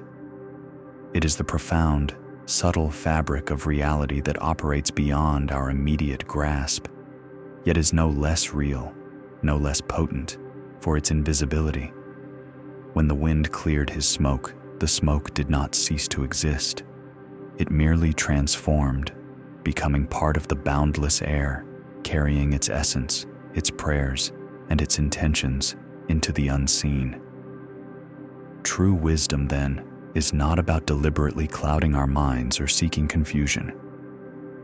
It is about cultivating faith in the unseen, about recognizing that clarity and mystery are not opposing forces, but two sides of the same profound, interwoven truth. Our clear mind can be a powerful instrument, not for dispelling mystery, but for understanding its nature, for perceiving the subtle, invisible threads that weave through all of life. It allows us to articulate the knowledge that there is more to reality than what is immediately apparent, that there are forces and connections and meanings that operate beyond the visible. It allows us to understand that the intangible is not merely an absence, but a presence of a different kind. When we learn to trust the unseen, when we embrace the quiet, knowing that some things are simply beyond our direct perception, we find a quiet acceptance. We cease our striving to penetrate every veil, to define every enigma. We allow mystery to simply be, knowing that its presence enriches our understanding, adding depth and wonder to our world, making it both clearer and more profound.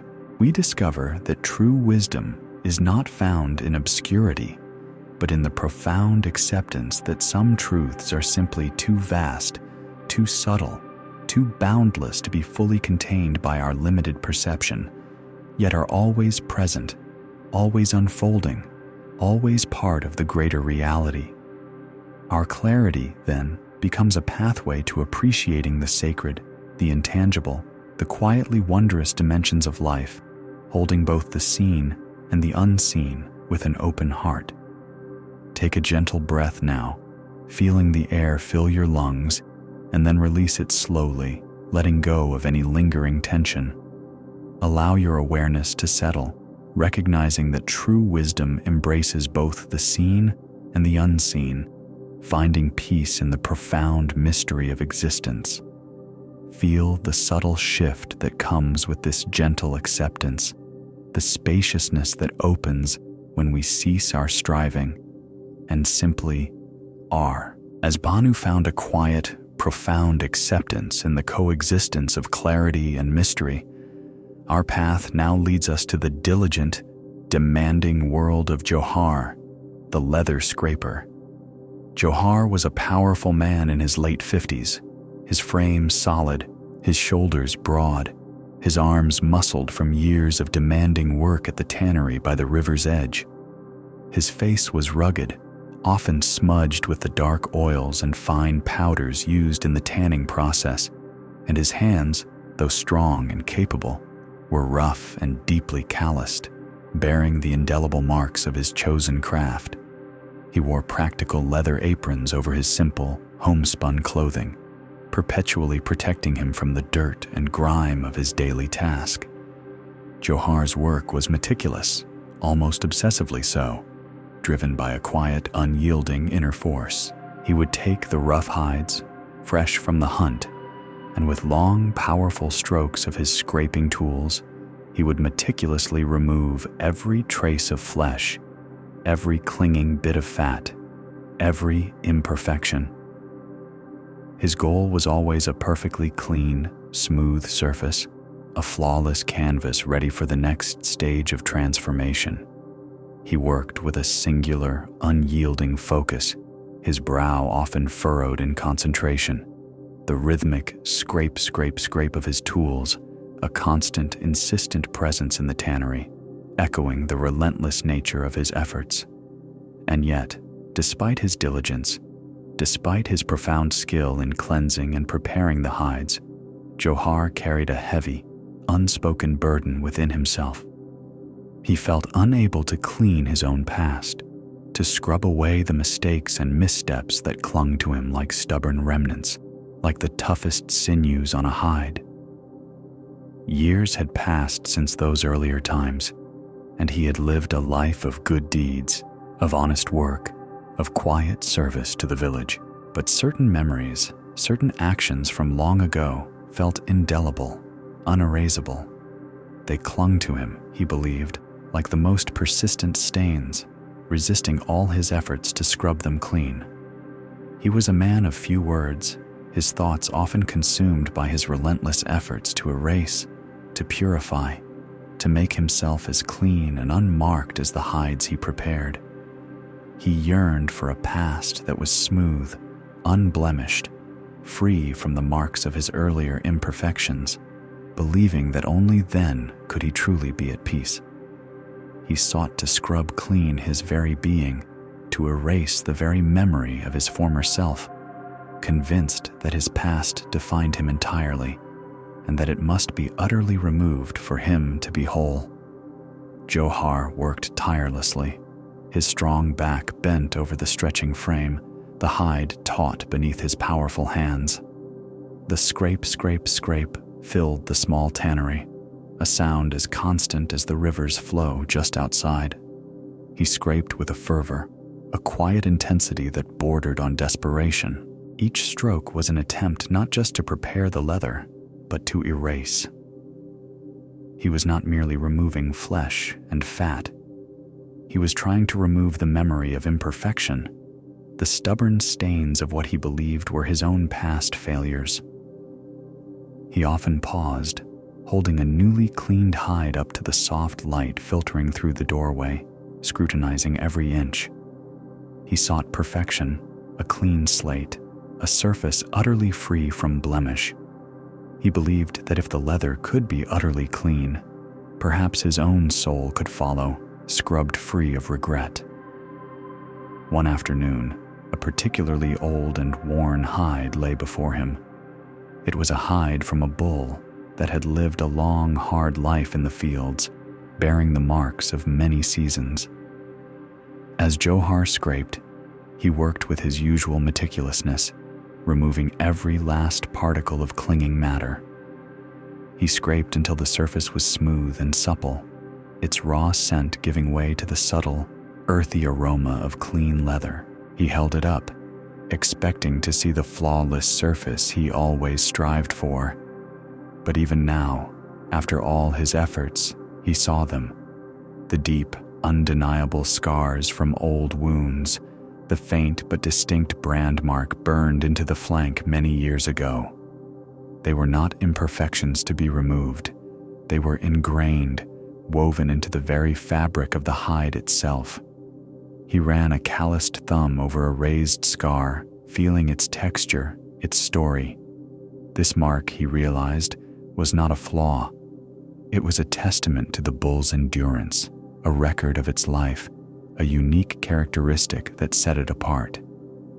The brand, too, spoke of its origins, its place in the herd, its lineage. These marks, far from being blemishes, gave the leather its character, its depth, its unique history. They did not detract from its beauty.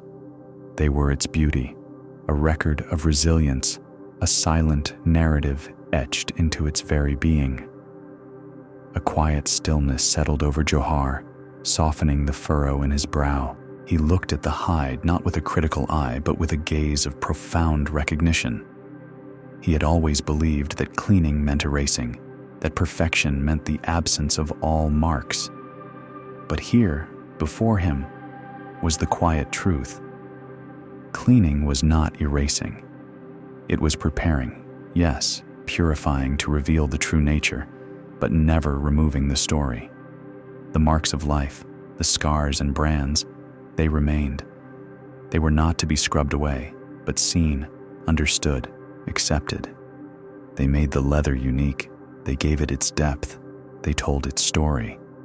And in that soft, dawning light, Johar understood. His own past, the mistakes he had so relentlessly tried to scrub clean, the memories he had yearned to erase. They were not blemishes to be annihilated. They were his scars, his brands, the indelible marks of his own journey. They had shaped him, taught him, molded him into the man he was now. They did not diminish him. They defined him, giving him character and depth. His years of good deeds had not erased the past, but had layered new meaning upon it, just as the tanning process transformed the raw hide into something useful, something beautiful, something strong. A profound sense of acceptance, a quiet dignity, settled within him like the dust settling after a long day's work. He no longer felt the desperate need to scrub away what was already an intrinsic part of him.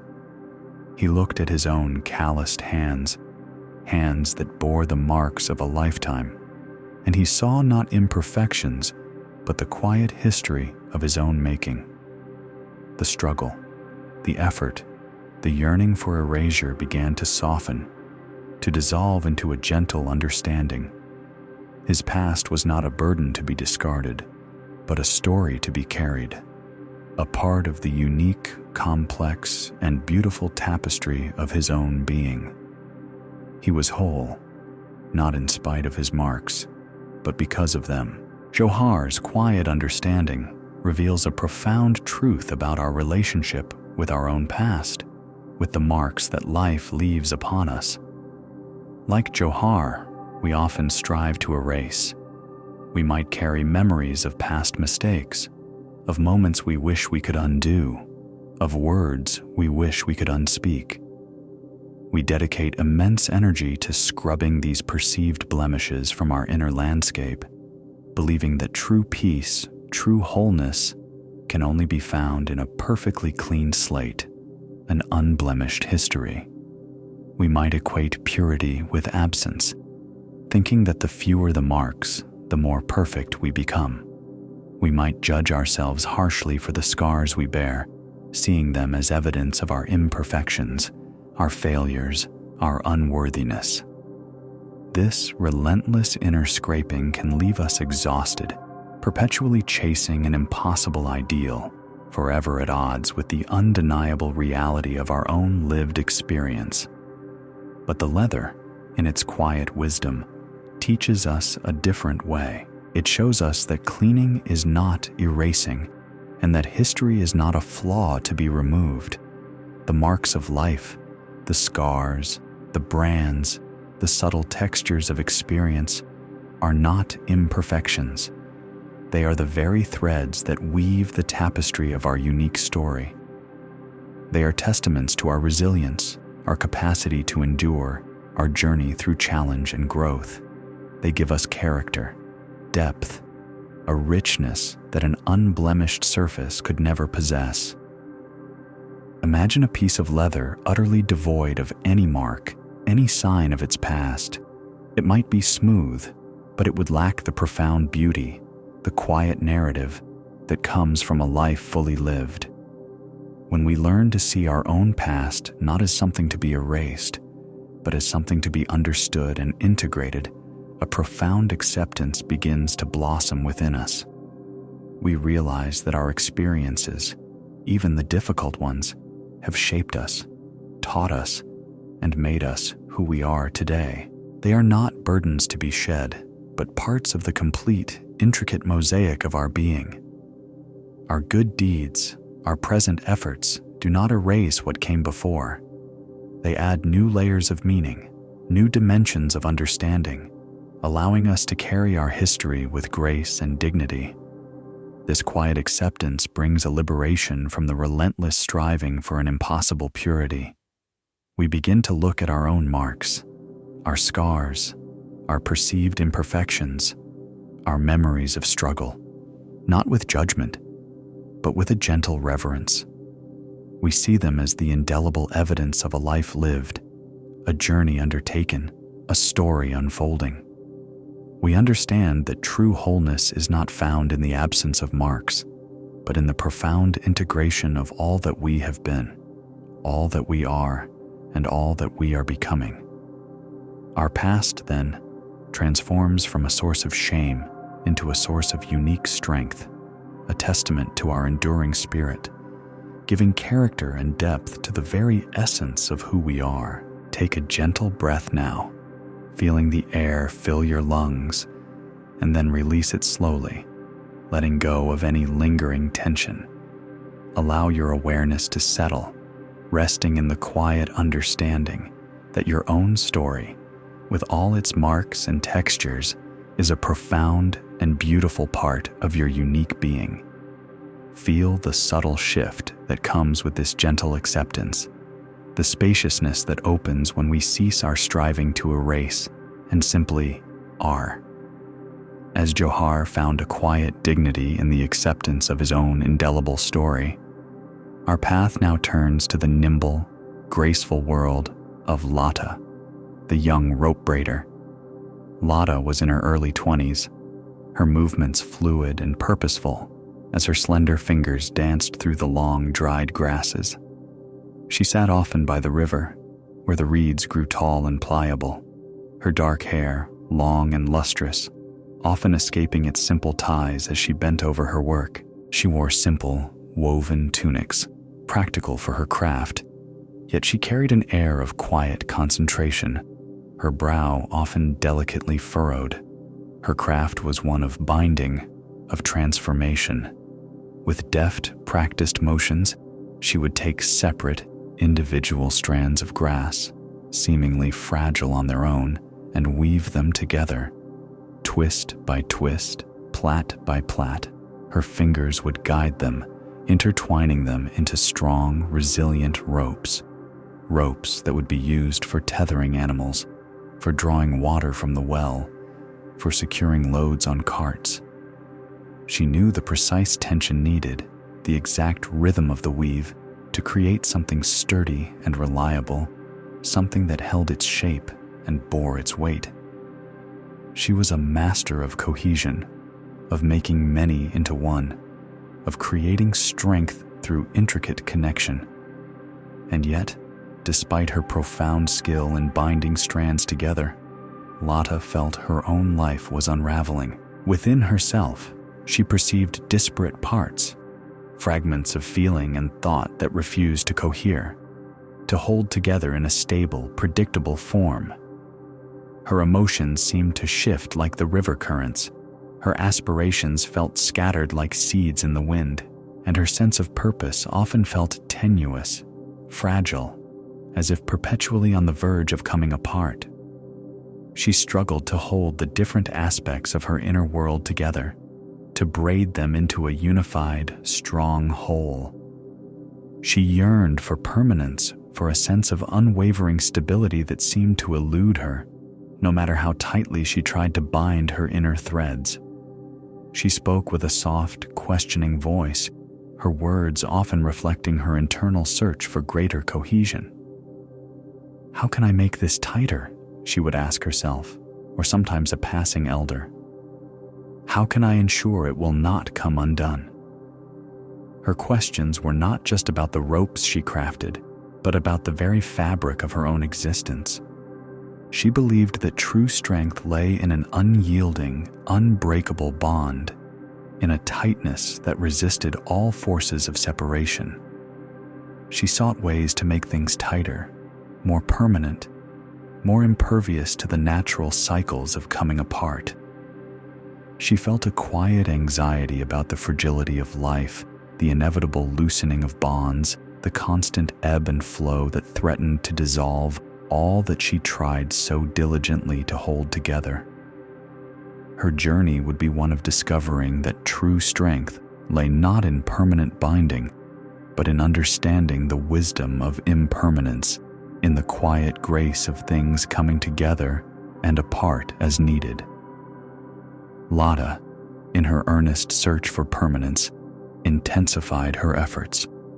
She would gather the longest, most resilient strands of grass, believing that their inherent strength would create a rope less prone to unraveling. She would braid with an almost desperate tightness, her fingers aching from the strain, convinced that if she could just apply enough pressure, enough meticulous attention, the bonds would hold forever. Sometimes she would add extra strands, weaving them in even when the rope felt complete, hoping that the added material would lend an unyielding solidity to her creations, and by extension, to her own fragmented inner world. She imagined her life as a perfectly braided rope, tight and unyielding, resistant to any force that might pull it apart. The thought of any loosening, any fraying, sent a quiet tremor through her, a reflection of her deeper anxiety about the fragility of her own sense of self. She observed the village around her, seeing the temporary nature of so many things. The river carved new paths each season. The thatch roofs needed constant repair. Even the strongest trees eventually shed their leaves.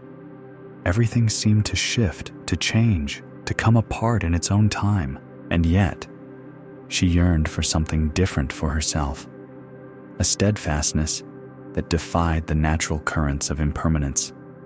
She would ask the old master about it, her soft voice tinged with a quiet urgency. "Master," she would begin, "how does one make a bond that truly lasts? How does one weave a life that does not unravel?" The master would simply smile, his eyes holding a deep, calm knowing, and suggest she continue her braiding, observing the nature of the grass itself. Her gentle revelation unfolded one quiet afternoon as she sat beneath the dappled shade of a willow by the river, teaching a young child the art of rope braiding. The child, with eager but clumsy fingers, struggled to grasp the rhythm, the precise twist and turn that brought the strands together. Lada, with her usual patience, demonstrated the movements, her hands moving with practiced grace. But still, the child could not quite grasp it. "Watch closely," Lada murmured, her voice soft and encouraging. She took a length of rope she had just finished, a sturdy piece of work, and held it out. To truly understand how it comes together, sometimes we must first see how it comes apart. And then, with slow, deliberate movements, she began to unbraid the rope.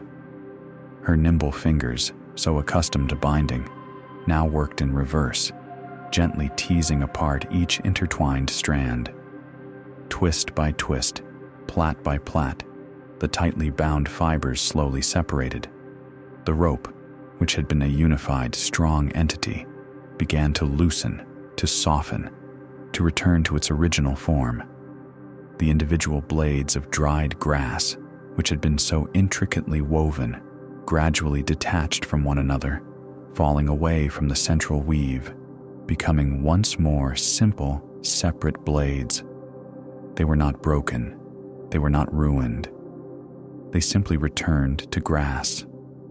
As the last strand was released, and the rope lay before them as a loose pile of dried grasses, something shifted within Lada. She looked at the child, whose eyes were wide with wonder at the transformation, and then at the pile of grass, which seemed perfectly content in its separated state. It was not a failure for the rope to come apart. It was simply another aspect of its nature. The strength of the rope, she realized, was not in its permanent binding, but in the potential for binding and the ease of unbinding. The grasses had come together to serve a purpose, to create something strong, and when that purpose was fulfilled, or when a new lesson needed to be learned, they could return to their individual form without loss, without struggle. A quiet understanding bloomed within her, like a soft flower opening to the morning light. She had been so afraid of her own life unraveling, so desperate to hold all its disparate parts in an unbreakable permanent bond. She had believed that true strength lay in an unyielding cohesion, in a tightness that resisted all forces of separation. But watching the rope return to grass so easily, so naturally, she saw a profound truth. True strength was not rigidity, but fluidity. It was the knowing that things can come together and apart as needed, embracing the natural cycles of impermanence that govern all of life.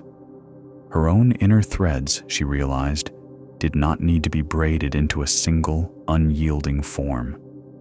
They could flow, they could shift, they could come together for a time, and then gently loosen, only to reform in a new pattern. Her emotions, her aspirations, her sense of purpose, they were not meant to be held captive in a permanent weave, but to move and adapt, like the river currents she so often observed. The wisdom of impermanence was not a threat to be resisted, but a graceful dance to be embraced.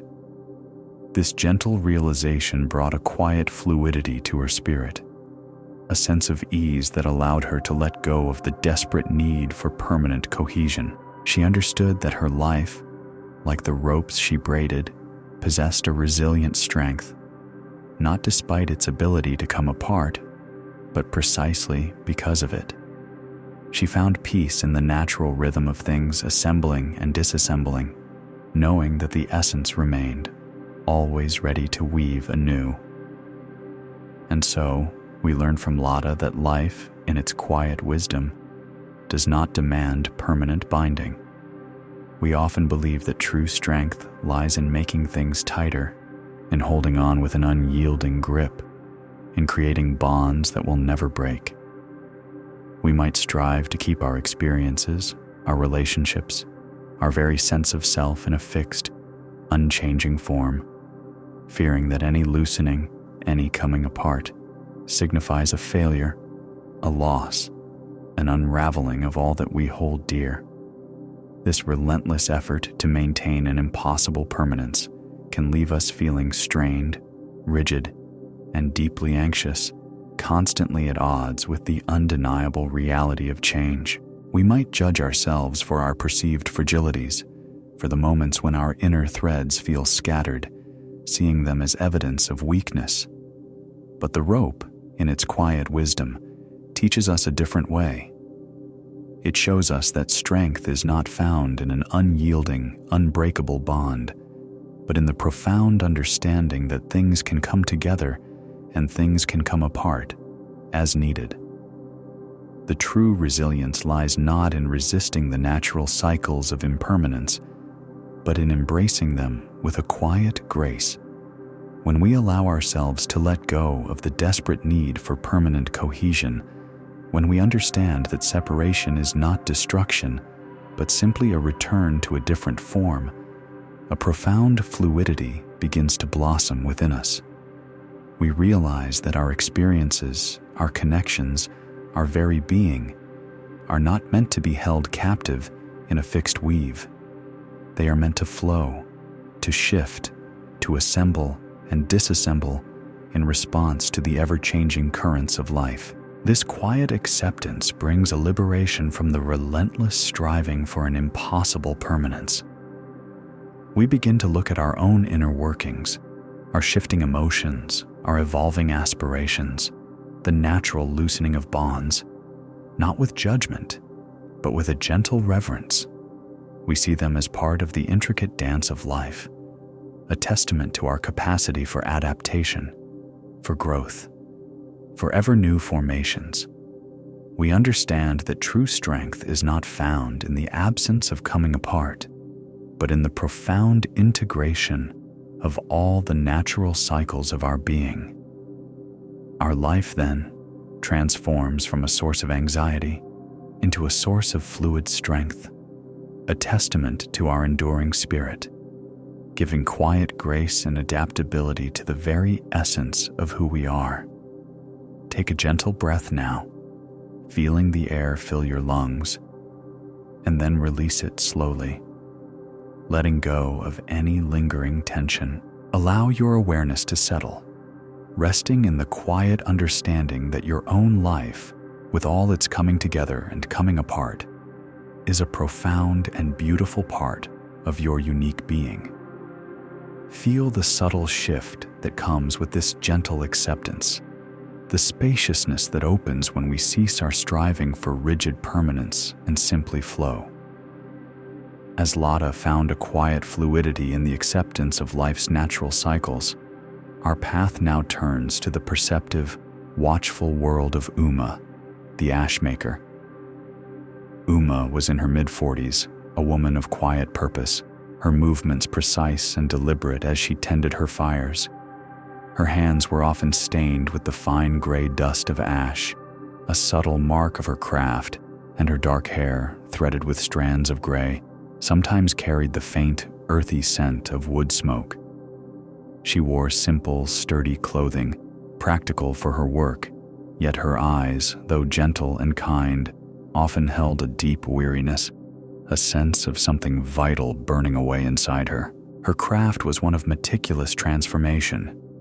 Uma was the village's soap maker, and her skill lay in the precise creation of lye, a vital ingredient for cleansing. She would carefully select specific plants, certain hardwoods, particular reeds, dried husks, and burn them with great care, controlling the heat, ensuring a complete combustion that yielded the finest, purest ash. This ash, when mixed with water and allowed to steep, would transform into the potent, alkaline lye, the very essence of cleansing, the foundation of the village's soap. She understood the delicate alchemy of fire and plant, the precise balance needed to turn living matter into a cleansing agent. And yet, despite her profound skill in creating this essence of purity, Uma felt that with each burning, she herself was turning to ash.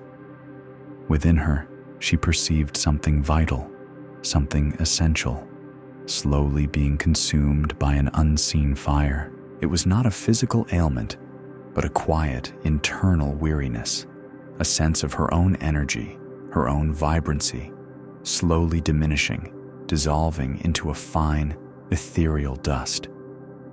She felt as though her inner landscape was becoming barren, depleted, as if the very act of transformation for others was consuming her own inner light. She believed that the process of burning, of reduction, was inherently one of loss, of an ending, leaving behind only the residue of what once was. She watched her fires with a quiet apprehension, observing the flames consume the wood, the plants, and felt a parallel consumption within her own spirit, a deep and unshakable sense that something precious was being irrevocably lost. Uma's feeling of consumption deepened with each passing cycle of the moon. It was a subtle, internal weariness, a quiet draining that no amount of rest seemed to replenish.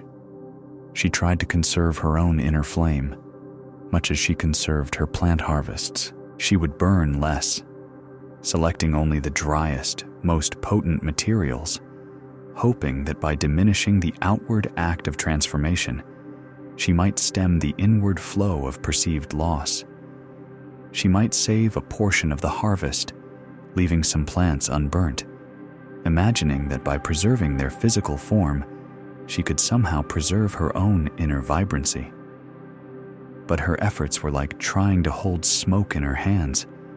The sense of something vital burning away persisted, an invisible fire that consumed her spirit. the subtle ache of depletion became a constant companion, a quiet hum beneath the surface of her diligent work. She would tend her fires with meticulous care, ensuring the perfect combustion, watching the flames dance and consume, and with each flicker, she felt a parallel flicker within herself, a dimming of her own light. The very air around her ash heaps, though fertile with the promise of future lie, seemed to carry the whisper of endings, of things reduced to their barest essence, and she believed that essence was all that would remain of her too. Her eyes, though still gentle, held a deeper shadow, reflecting a landscape she perceived as barren, emptied by the ceaseless demands of transformation. She yearned for a replenishment she could not find, a source of renewal that seemed to elude her, hidden beneath layers of fine gray dust. One soft morning, however, after a night of gentle, persistent rain had fallen across the valley, a profound and quiet understanding began to unfold for Uma. The air was cool and damp, carrying the rich scent of wet earth and growing things. She walked towards her largest ash heap, a mound of dark, rich earth where she deposited the cooled, spent remains of her fires. She expected to see only the familiar, uniform gray, perhaps a few lingering embers still smoldering from the deep within. But as her gaze fell upon the heap, something unexpected caught her eye. Pushing up through the dark, rich earth of the ash, a verdant carpet of unexpected life had begun to emerge. Not the familiar weeds or grasses that sometimes encroached on the edges of the village, but tiny, eager caps of white and brown, clusters of delicate new mushrooms, pushing through the surface with a quiet determination. They were life she hadn't planted, growth she hadn't sown, thriving in a place she had considered to be the very definition of reduction, of ending, of what was left behind. The rain had kissed the ash, and life had responded, not with what she had expected, but with a surprising, unbidden abundance. Uma knelt then, her hands, usually stained with ash, now reaching out to gently touch the cool, damp caps of the mushrooms. She felt the subtle resilience of their stalks, the soft, earthy texture of their crowns. In that simple, quiet moment, a profound realization blossomed within her, a revelation as unexpected and as quiet as the mushrooms themselves. She had believed that ash was an ending, a final reduction, the inert remains of what was vital. But here, before her very eyes, was undeniable proof that ash was not an ending at all, but a transformation, a fertile ground, preparing the way for new life, for unexpected growth. What had felt like destruction, like a burning away of something precious, was in truth a powerful preparation. The fire had broken down the old forms, releasing the hidden nutrients, creating a rich, dark earth, from which something entirely new, something entirely unlooked for, could emerge. The vitality she had felt was being consumed was not lost. It was simply being transformed, transmuted into a different state, waiting for the right conditions to burst forth in a new and surprising form. Her own internal weariness, her sense of depletion, was not an irreversible loss, but perhaps a clearing, a preparation for an unexpected renewal, a gentle turning of the soil within her own spirit. This quiet revelation brought a profound sense of quiet renewal to Uma's being. The weariness in her eyes began to lift, replaced by a subtle, emergent light. She understood that life, in its infinite wisdom, did not simply end, it transformed. The burning away was not a diminishment, but a necessary part of the cycle, a stripping away of the old to make space for the new, a profound act of alchemy that prepared the ground for unforeseen abundance. She no longer saw the ash as mere residue, but as a rich, dark promise, holding within it the potential for vibrant, unexpected life. She carried this quiet understanding within her, a gentle warmth that began to rekindle the embers of her own spirit, allowing her to tend her fires, not with apprehension, but with a deep, abiding reverence for the endless, beautiful cycles of transformation. And so, we learn from Uma that what feels like destruction is often, in truth, a preparation for new life. We often perceive endings as losses, as moments of depletion, as a burning away of what was once vibrant and full. We might cling to the old forms, fearing that any letting go, any dismantling, any transformation will leave us barren and empty, reduced to the mere ash of what we once were. This resistance to the natural cycles of dissolution can create a deep internal weariness, a sense of something vital constantly slipping away, leaving us in a state of quiet apprehension, always searching for what has been lost. We might believe that to burn, to break down, to transform, is to diminish our very essence, to lose our way, to disappear into an unrecognizable void. But the ash, in its quiet wisdom, teaches us a different truth. It shows us that what seems like destruction is not an ending at all, but a profound act of transformation, a necessary turning of the soil, a powerful preparation for unexpected growth. The fire, which appears to consume, is in reality releasing, breaking down the old forms so that new life, entirely unplanted and unforeseen, can emerge. The nutrients hidden within the old are returned to the earth, creating a rich, fertile ground from which something fresh and vibrant can blossom. True vitality is not lost in this process. It is simply transmuted, changing its form, waiting for the right conditions to burst forth anew. This quiet acceptance brings a liberation from the fear of loss, from the apprehension of endings.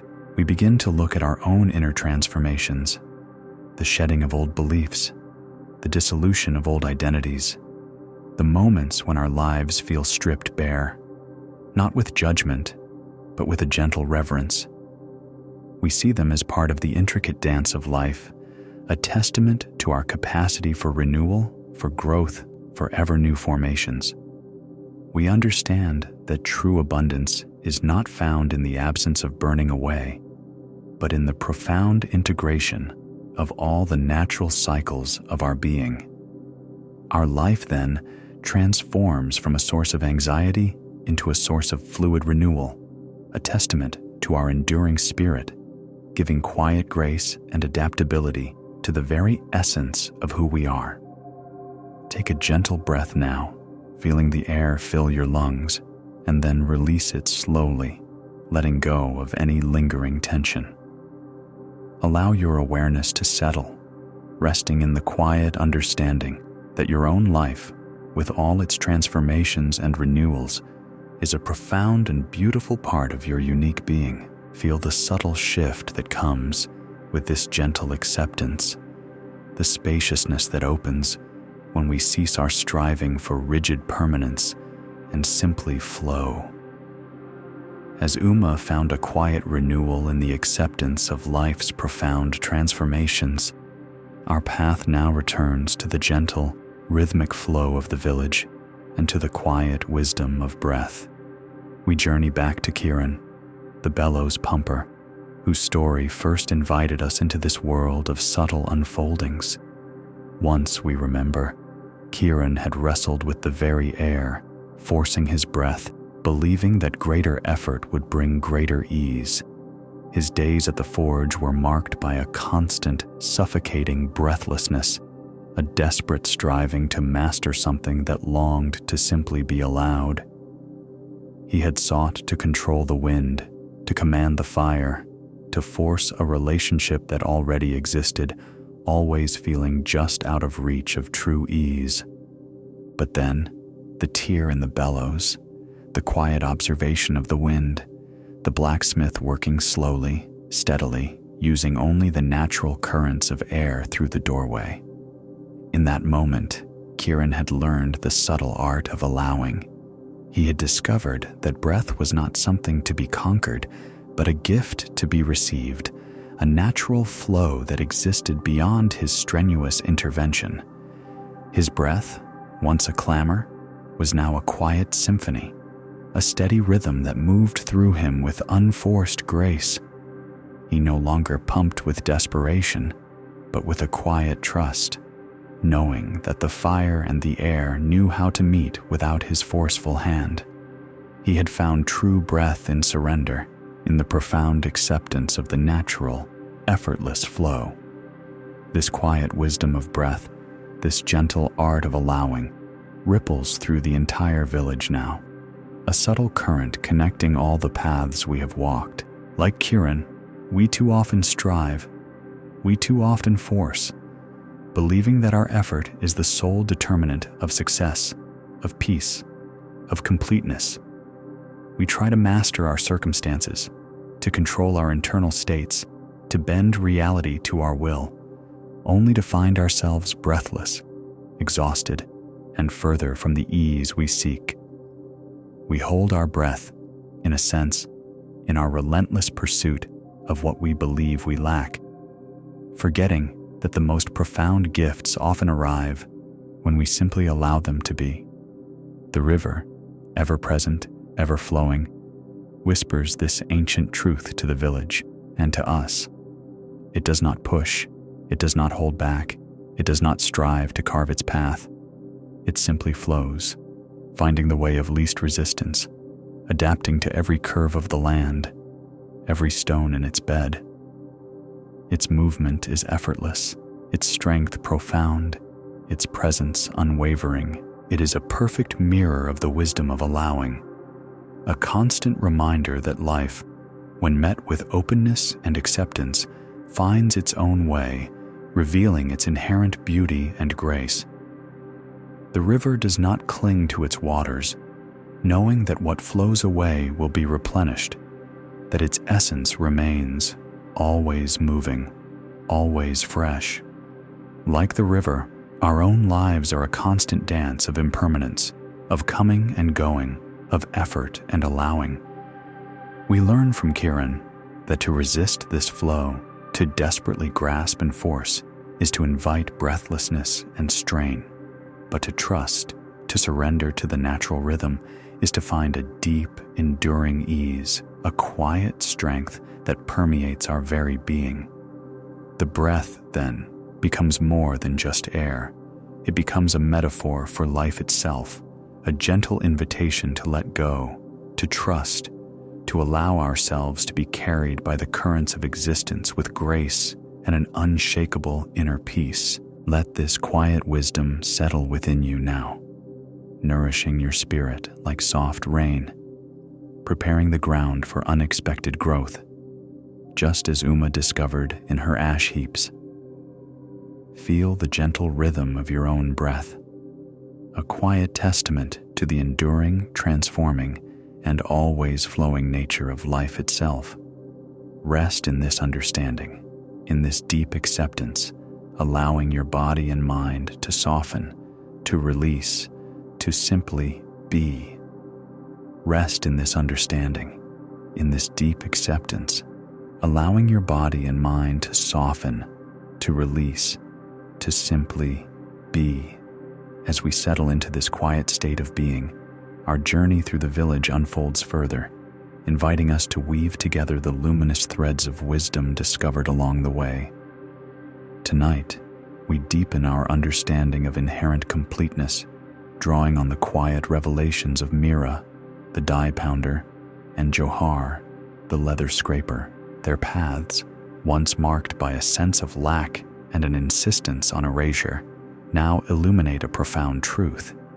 That wholeness resides not in what is added or removed, but in the gentle embrace of all that simply is.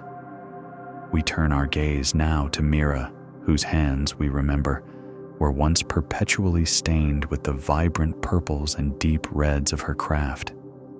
Yet, despite the riot of color she brought to the village fabrics, her heart had carried a profound, inner, colorless emptiness. She had yearned for a vibrancy she felt she lacked, believing that true color was something she needed to acquire, to absorb, to add to herself from the outside world.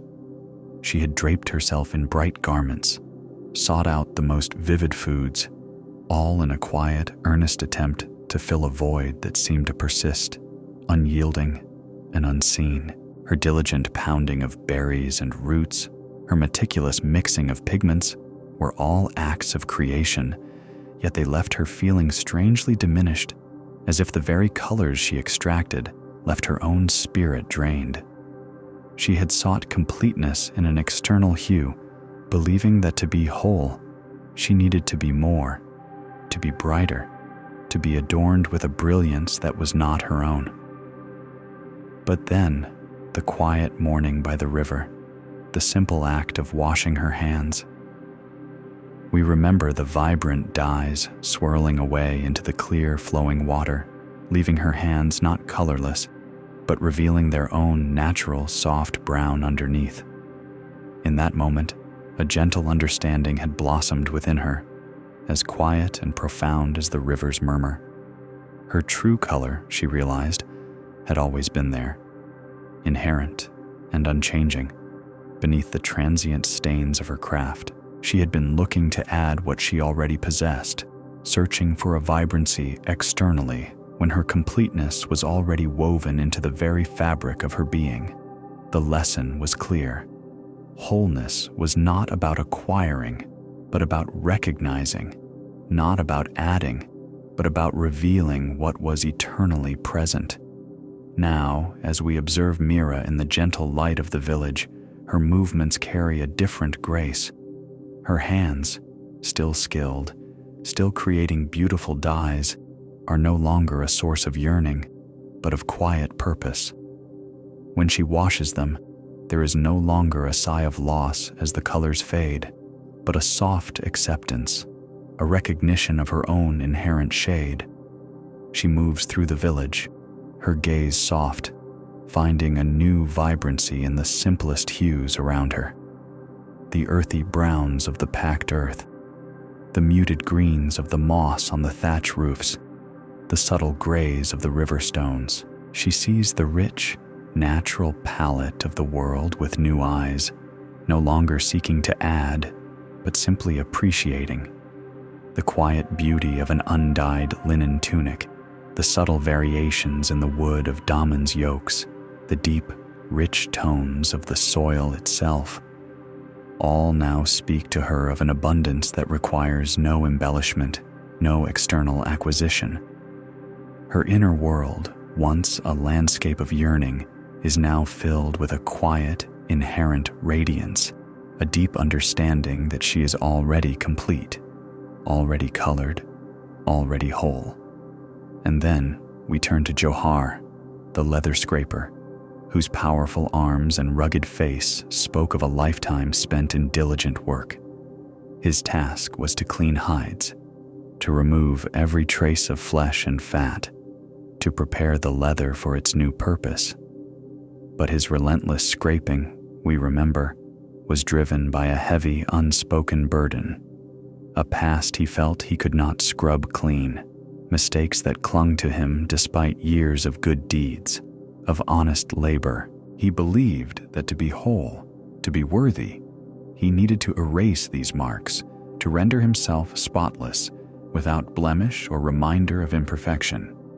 He had sought to perfect his past, to scrub away its reality, believing that true value lay in an unblemished surface, in a history that bore no scars. The tanning oils and the steady scrape of his tools were not just about preparing hides. They were, for Johar, a metaphor for his own desperate attempts to cleanse and purify his very self, to somehow remove the indelible imprints of his life's journey. His moment of quiet understanding, however, arrived not in a successful act of erasure, but in a simple observation. He had noticed, we recall, that even in the cleanest, most expertly prepared leather, the scars and brands from the animal's life remained. They were not flaws to be hidden or removed, but rather integral parts of its unique character, its story, its very essence.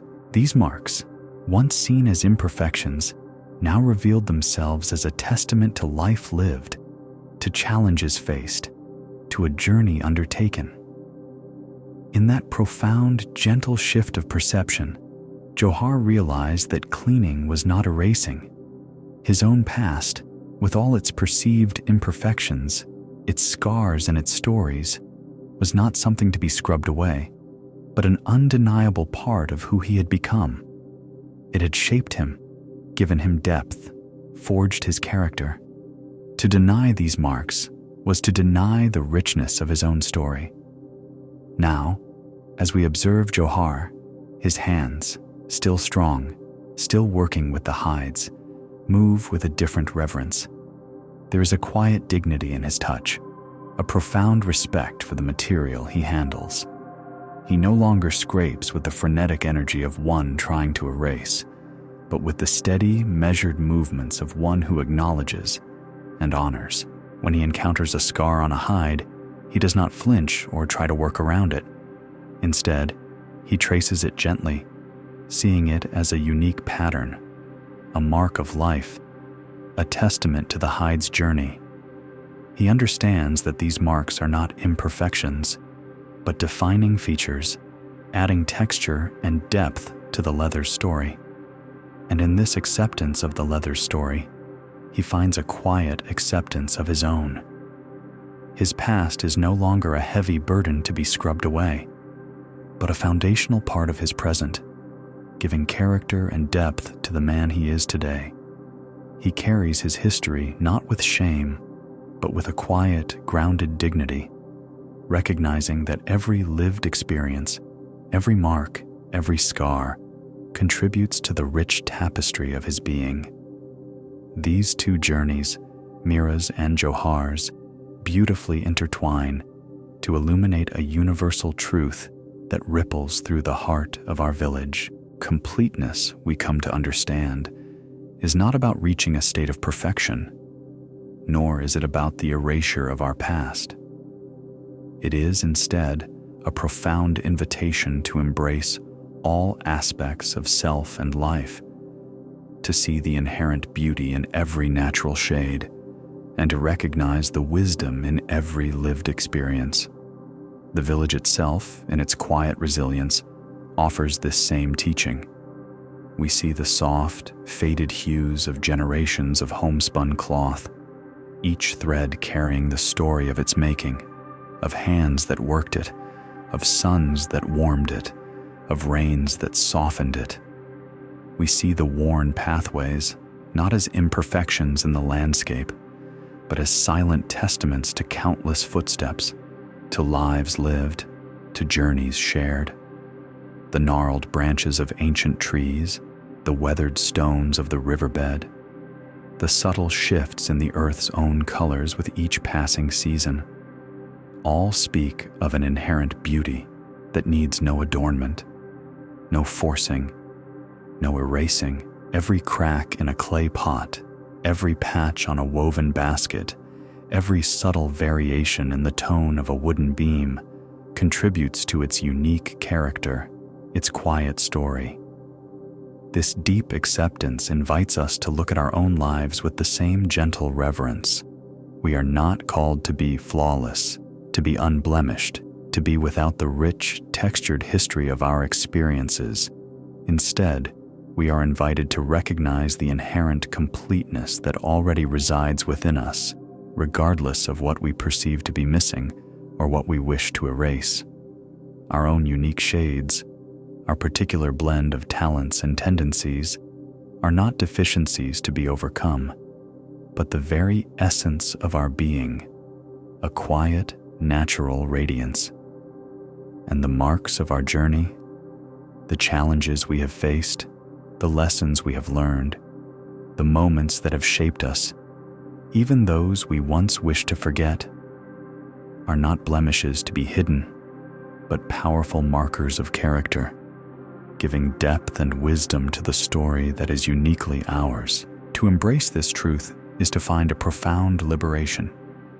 We release the exhausting striving for an unattainable perfection and we let go of the futile attempts to erase our past. Instead, we rest in the quiet understanding that we are already enough, already whole, already complete, exactly as we are.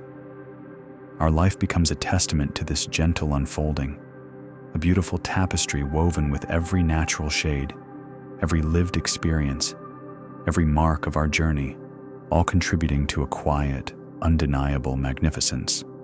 We find solace in the naturalness of our being, in the simple, unadorned truth of who we are, discovering that true richness is found not in addition or erasure, but in the profound acceptance of the quiet completeness that resides within and around us.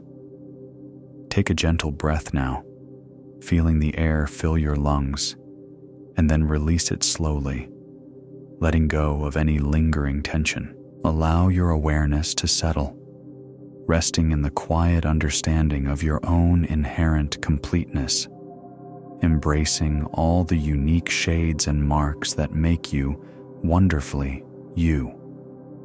Feel the subtle shift that comes with this gentle acceptance, the spaciousness that opens when we cease our striving for an imagined perfection and simply are fully and completely present with our own quiet grace. We have explored the quiet completeness, the inherent beauty in every natural shade, and the profound wisdom in every lived experience. Now we turn our gaze to other threads of this rich tapestry, threads that speak of the burdens we carry and the nourishment we seek. We journey deeper into the heart of the village, where the rhythms of life continue their gentle song, and where two more quiet teachers, Daman and Gita, offer their profound insights into the art of acceptance and the grace of presence. We remember Daman, the yoke carver, whose hands, gnarled and powerful, shaped comfort for the oxen of the village. For so long, his own burdens had felt ill-fitting, chafing and rubbing against his spirit, no matter how diligently he tried to adjust his life, to find a way to carry them with ease. He had sought the perfect fit, the ideal configuration that would alleviate the friction, believing that freedom lay in the absence of discomfort, in a burden perfectly aligned with his strength. He had watched the oxen, observed their movements, hoping to decipher the secret to their quiet endurance, their steady gait beneath the wooden frames. He had carved and recarved, adjusted and refined, always striving for that elusive comfort, that perfect harmony between himself and what life asked him to bear. But then came his quiet moment of understanding, born from observing a young ox new to the yoke. He had seen its initial resistance, its struggle against the very thing meant to guide it, and then, with patience and gentle guidance, he had witnessed the subtle shift. The ox accepted, it settled, and then it walked freely, not because the yoke had changed, but because its relationship to the yoke had transformed. Comfort, Daman had come to realize, was not about the absence of carrying, nor was it about the perfect fit of the burden itself. It was instead about the acceptance of what one must carry, about releasing the resistance to the weight and finding freedom in that surrender. Now, we observe Daman, his silver hair thinner, his movements perhaps a touch slower, yet imbued with a profound, quiet dignity. He still works with wood, his tools making their familiar rhythmic sounds, the soft scrape of the blade, the gentle tap of the mallet. But his gaze, as it falls upon the oxen in the fields, holds a different quality. He sees them moving with their yokes, not as creatures burdened, but as beings in graceful motion, their strength flowing into the task, their steps steady and sure. The yoke is no longer a symbol of inescapable weight, but a guide, a connection, a means by which their strength is channeled for purpose. They carry, not with complaint, but with a quiet, grounded acceptance that allows their inherent power to unfold. Daman often finds himself now with a younger apprentice, a boy named Kale, whose hands are eager but whose brow is often furrowed with the same earnest striving that once marked Daman himself. Kale, like Daman once did, meticulously measures and carves, seeking the ideal curve, the flawless join, the perfect balance. "It must fit perfectly, master," Kale would say, his voice earnest, "so the ox feels no strain, no rub." Daman would nod, his eyes twinkling softly. "Indeed, the fit is important, Kale. We strive for it. But tell me, what happens when the ox grows, or the path turns steep, or the ground uneven?" Kyle would pause, considering. Then perhaps the fit is no longer perfect. "And does the ox stop carrying?" Daman would ask, his voice gentle. "No, master. It continues." "And how does it continue, Kyle? What allows it to move forward, even when the fit is not perfect, when the burden feels heavier?" Kale would look at the oxen, then back at Daman, his young mind searching for the answer. Daman would then place a hand gently on Kale's shoulder, his touch imparting a quiet wisdom. "It continues, Kale, through acceptance, through a willingness to meet the path as it is and the burden as it presents itself. The true comfort, the true freedom, lies not in the yoke's perfect fit, but in the heart's perfect willingness to carry." He explains, not with many words, but with the steady rhythm of his own work, that the goal is not to eliminate all friction, for friction is part of life, part of the process of moving forward. The goal is to soften one's resistance to it, to find a quiet dignity in the act of bearing, to understand that the yoke, in its essence, is not a punishment, but a partnership. It is a tool for purpose, and by accepting its presence, by aligning oneself with its function, one finds a profound freedom within the carrying, rather than seeking freedom from it. The weight does not disappear, but the struggle against it diminishes. And in that diminishing, a quiet grace emerges. The burdens we carry, Daman's life now teaches us, are not always meant to be discarded or perfectly aligned. Sometimes they are simply part of the journey, part of the landscape of our lives, and in accepting them, in bringing a quiet presence to the act of carrying, we transform them. The yoke becomes not a symbol of oppression, but a testament to our strength, our resilience, our unwavering spirit. We learn that freedom is not the absence of burdens, but the profound ability to carry them with grace, with presence, and with a quiet, unwavering acceptance.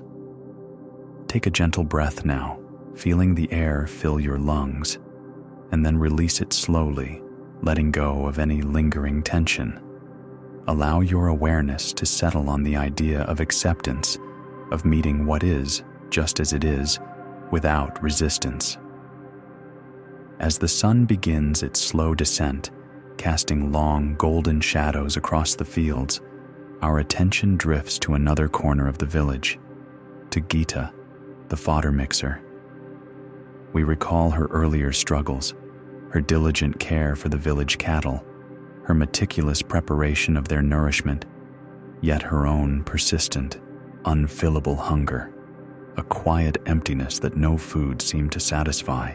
She had tried every approach, eating what the cows ate, fasting, feasting, analyzing, dissecting, all in a desperate attempt to fill a void that seemed to grow larger with each attempt. Her mind was constantly seeking, calculating, trying to force an outcome that remained stubbornly out of reach. Her moment of gentle recognition, we remember, had arrived in the simplest of observations. Sitting quietly with the cows as they ate, she had noticed their profound, unwavering presence. They were simply there, fully engaged in the act of eating, without distraction, without judgment, without desire for more than what was before them. In that quiet stillness, a profound insight had dawned. She had been so busy analyzing nourishment, so consumed by the idea of filling her hunger, that she had forgotten presence. Itself was the missing ingredient. True sustenance, she realized, came not just from the food, but from the mindful act of consuming it, from the full, unwavering attention brought to each moment, each bite, each breath. Now we observe Gita. Her hands, still weathered from hours in the fields, still busy with the fodder, move with a different kind of purpose. There is a quiet, unhurried grace in her actions. She mixes the grains, the dried herbs, the fresh greens, not with the frantic energy of one trying to solve a problem, but with the steady flowing movements of one who is utterly present. Her eyes, once betraying a searching hunger, now hold a soft, deep contentment, reflecting the quiet peace she has found within. When she pours the mixed fodder into the troughs, she does so with a gentle attention, her gaze resting on the textures, the colors, the subtle aromas. She watches the cattle approach, not with envy of their contentment, but with a shared sense of peace. As they eat, she does not rush away to other tasks, nor does she fall into the trap of analyzing their digestion. Instead, she simply is with them, observing, breathing, allowing herself to be fully immersed in the quiet, ancient rhythm of feeding. Later, when Gita prepares her own simple meal, the transformation is palpable. There is no longer the frantic search for satisfaction, no longer the gnawing emptiness that pushed her to eat beyond her needs or to seek particular foods in the hope they might finally fill the void. Instead, she approaches her food with a quiet reverence, a profound gratitude. Each preparation, each bite, is a meditation. She tastes the earth in the root vegetables, the sun in the dried fruits, the river in the water she drinks. Her senses are alive, attuned to the subtle flavors, the textures, the warmth. Her hunger, once a bottomless pit, is now gently met, not by the quantity of food, but by the quality of her presence. The act of eating itself becomes the nourishment. She is filled, not just in her belly, but in her spirit, in her very being.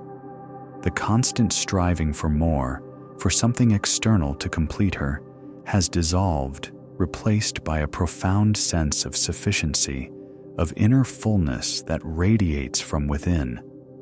She understands that the deepest nourishment comes not from what is consumed, but from the complete, unwavering presence brought to the act of consumption. She is not just eating food, she is eating life fully and completely. These two journeys, Dhamman's and Gita's, converge to illuminate a profound truth that resonates through the quiet heart of our village. Freedom and nourishment, we come to understand, are not conditions found in the external world, nor are they outcomes dependent on perfect circumstances or the absence of challenge. They are instead internal states, born from a willingness to meet life as it is, to be fully present with what we carry, and to accept the rhythms of our existence without resistance. Dhamman, through the patient wisdom of the oxen and the wood, learned that the yoke is not just an external weight. It is a metaphor for all the responsibilities, all the challenges, all the unchosen circumstances that life places upon us. And his teaching is clear. We find our ease not by struggling against these yokes, not by endlessly seeking a lighter burden or a more perfect fit, but by accepting their presence with a quiet dignity, by bringing our full being to the act of carrying. In that acceptance, in that surrender to what is The weight does not disappear, but our relationship to it transforms, and we discover a profound, unshakable inner freedom. Gita, through the quiet example of the grazing cattle, learned that hunger is not just a physical sensation, but a deeper yearning for connection, for wholeness, for a sense of being fully alive. And her teaching is clear. We find our deepest nourishment not by consuming more, not by searching for the perfect food or the ideal circumstance, but by bringing our full, unwavering presence to every moment, to every act, to every breath. In that presence, in that complete immersion in the now, the emptiness dissolves, and we discover a profound, abiding sense of inner fullness, a quiet satisfaction that transcends all external conditions. Together, Dhamma and Gita show us that the path to peace and contentment is not one of external manipulation or endless striving. It is, instead, a path of gentle unfolding, of quiet acceptance, of profound presence. It is the understanding that life, in its wisdom, often presents us with what we need to carry, and with opportunities to nourish ourselves in ways we may not have initially perceived. The village itself, in its timeless wisdom, echoes this truth. We see the slow, steady current of the river, carrying all that flows into it, accepting its own banks, nourishing the land without resistance. We see the ancient trees, standing firm against the winds and rains of countless seasons, their branches bearing the weight of snow and fruit with a quiet strength, their roots drawing sustenance from the earth with a silent, unwavering presence.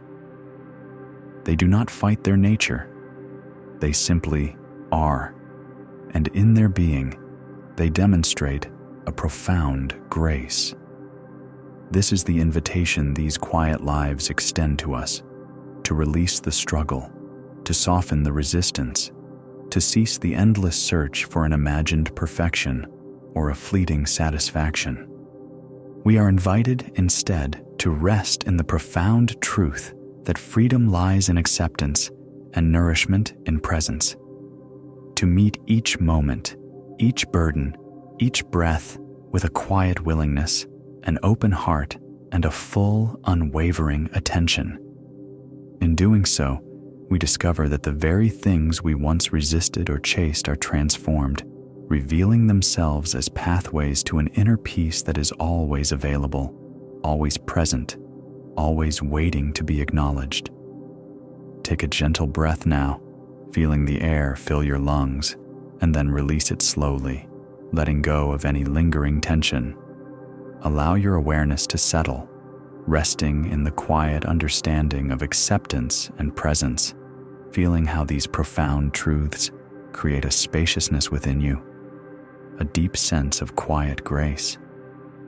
Let the quiet wisdom of Dhamma and Gita settle within you, like the soft light of evening, bringing peace to your heart and ease to your spirit.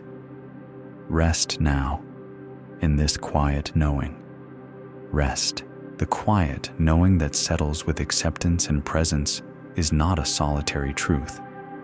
It is a thread, intricately woven into a larger tapestry of understanding, each filament illuminating another, each hue enriching the whole.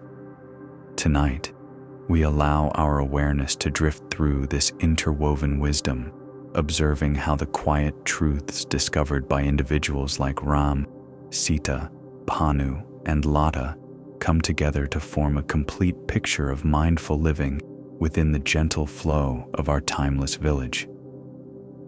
We journey back to Ram, the boundary walker, whose solemn steps once traced the edges of anxiety, his mind striving to hold on to what felt endlessly dissolving. We remember his diligent vigilance, his constant concern for the lines and limits of things, believing that his very self was held together by these external markers. He walked, ever watchful, ever wary, convinced that if the boundaries blurred, he too would fade into an undifferentiated vastness. But now, we see Ram walking the village paths, not with the subtle anxiety that once etched his face, but with a quiet confidence that emanates from within. His tall, lean frame moves with the same measured stride, yet there is a perceptible ease in his bearing, a settledness in his gaze. He still walks the perimeter, still observes the ancient stones that mark the village's edge, but his reliance upon them has shifted.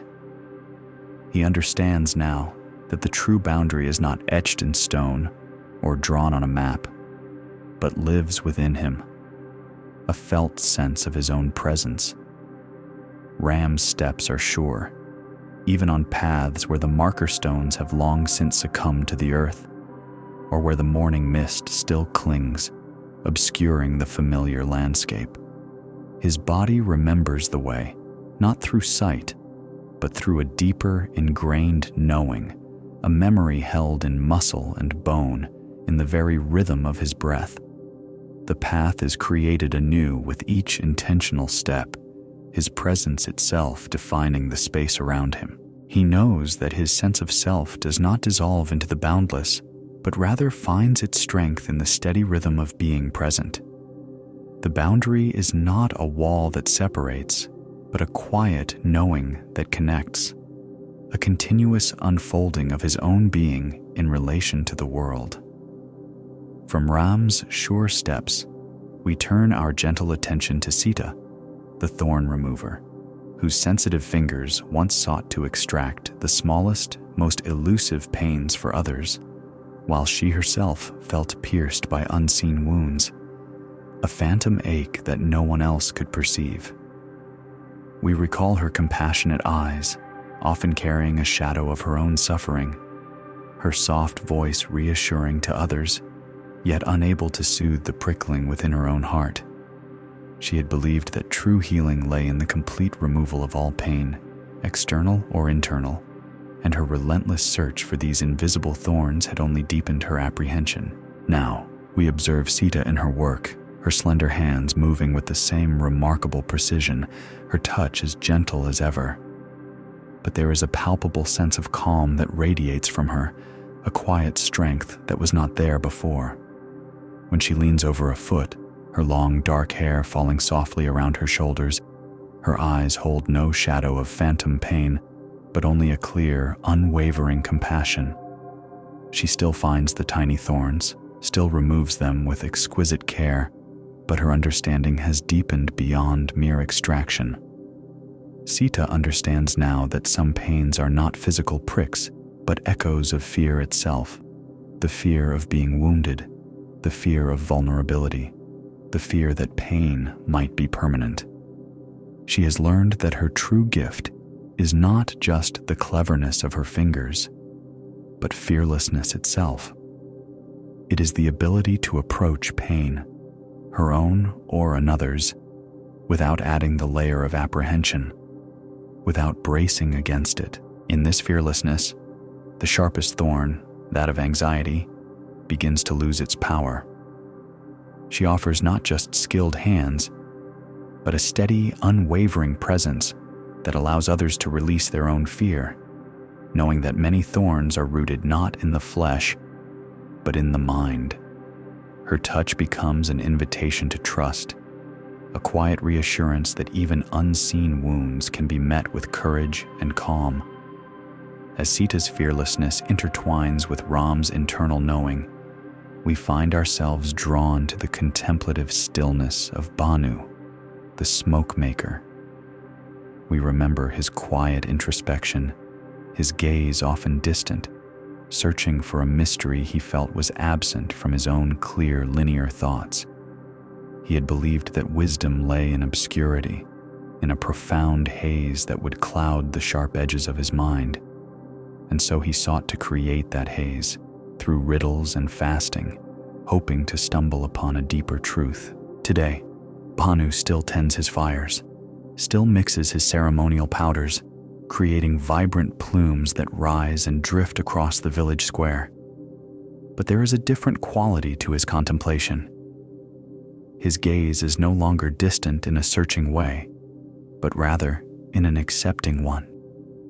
He understands that mystery is not about confusion or the absence of clarity. It is instead about faith in what cannot be seen, in the unseen forces that shape reality, in the profound dance of existence that transcends the grasp of the rational mind. He now embraces the clarity of his own thoughts, knowing that it is not a hindrance to wisdom, but a vessel through which wisdom can flow. When a strong wind clears his smoke instantly, scattering it into the vast, clear sky, he no longer feels a sense of loss or a need to recreate the visible plume. He simply watches, a quiet wonder in his eyes, knowing that the smoke was there, that it fulfilled its purpose, and that its essence continues to exist, even though it can no longer be seen. Clarity and mystery, he has discovered, are not opposing forces, but two aspects of the same profound truth, coexisting like the visible and invisible currents of the river. His trust in the unseen has brought a quiet, profound acceptance to his clear mind, allowing him to perceive the depth in simplicity, the sacred in the everyday. And as Bhanu's trust in the unseen settles into our awareness, we turn our gaze to Lata, the young rope braider, whose nimble fingers once deftly wove grass into strong, resilient cords, yet whose own life felt like it was constantly unraveling, its disparate parts struggling to hold together. We remember her soft, questioning voice, her yearning for permanence, her attempts to braid tighter, to use more strands, believing that strength lay in an unyielding cohesion, a binding that would resist all change. Now, Lata still sits by the riverbank, her hands still moving with fluid grace, weaving her ropes for the villagers. But her movements carry a new lightness, a quiet understanding of the natural cycles of life. She no longer seeks to create an unbreakable bond, a permanent structure that defies the inherent impermanence of all things. Instead, she understands that true strength lies not in permanent binding, but in the knowing that things can come together and apart as needed. When she teaches a child to braid, she does not shy away from unbraiding a rope to show the individual strands, to demonstrate how each part contributes to the whole, and how easily they can return to their original state. She sees the grass return to grass, the strands to separate fibers, and understands that this is not a failure, but a part of the natural rhythm. Her own life, too, she now perceives as a series of coming-togethers and comings apart, a constant process of weaving and unweaving, each cycle creating new patterns, new strengths. This understanding has brought a quiet fluidity to her spirit, a gentle acceptance of life's natural unraveling and reweaving, a trust in the underlying resilience that holds all things, even when they appear to be falling apart. Thus, we see these individual threads of wisdom: Ram's internal knowing, Sita's fearlessness, Bhanu's trust in the unseen, and Lata's understanding of impermanence, are not separate lessons, but interwoven strands in a single, magnificent cord of understanding. Ram's internal boundary, his felt sense of presence, gives him the steadiness to meet life's challenges without dissolving, just as Sita's fearlessness allows her to approach the unknown, the vulnerable, without adding the sharp sting of apprehension.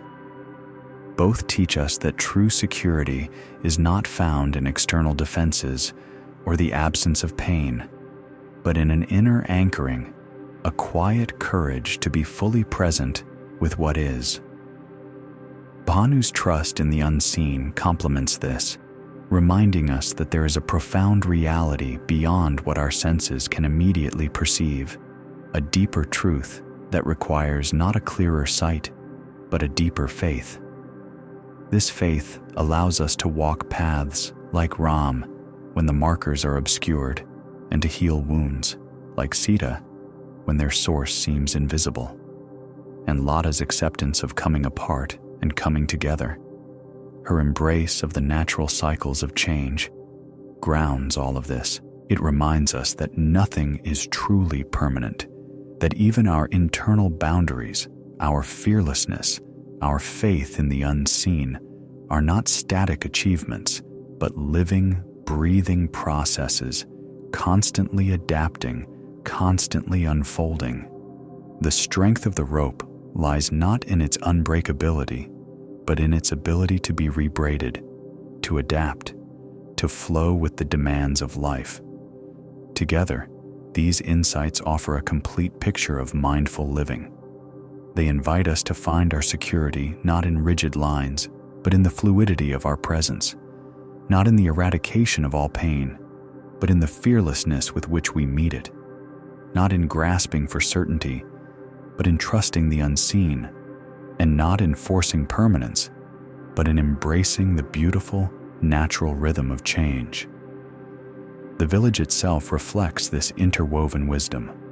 We see how the river, constantly flowing, constantly changing, defines its banks without resisting them, providing nourishment and a natural boundary to the land. The ancient trees, standing firm, yet shedding their leaves in autumn, accepting both the fullness of summer and the starkness of winter, demonstrate a profound resilience born of surrender to cycles. The very air, invisible yet essential, carries the scent of wood smoke and damp earth, a constant reminder of the unseen forces that sustain life.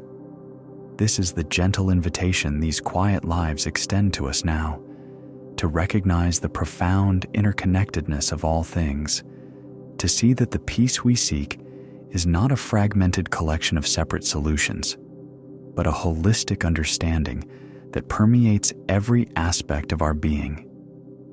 It is the understanding that our inner world and the outer world are not truly separate, but mirror each other in a continuous, gentle unfolding. Take a gentle breath now, feeling the air fill your lungs, and then release it slowly, letting go of any lingering tension. Allow your awareness to settle, resting in the quiet understanding of these interwoven truths, feeling how each insight supports and illuminates the others, forming a complete and beautiful tapestry of mindful living. Rest now in this quiet knowing. Rest. And now, as we rest in this understanding of interwoven truths, feeling how each insight supports and illuminates the others, forming a complete and beautiful tapestry of mindful living, we bring our awareness to the final thread in this rich fabric.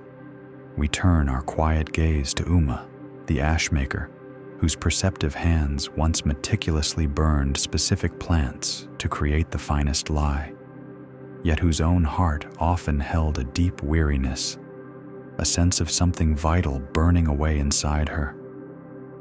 We remember Uma's quiet purpose as she tended her fires, how she felt that with each burning, she herself was turning to ash, that her own essence was slowly, irrevocably consumed. She tried to burn less, to save the harvests, to cling to what she feared losing, but the feeling of consumption only grew, a quiet dread settling in her bones.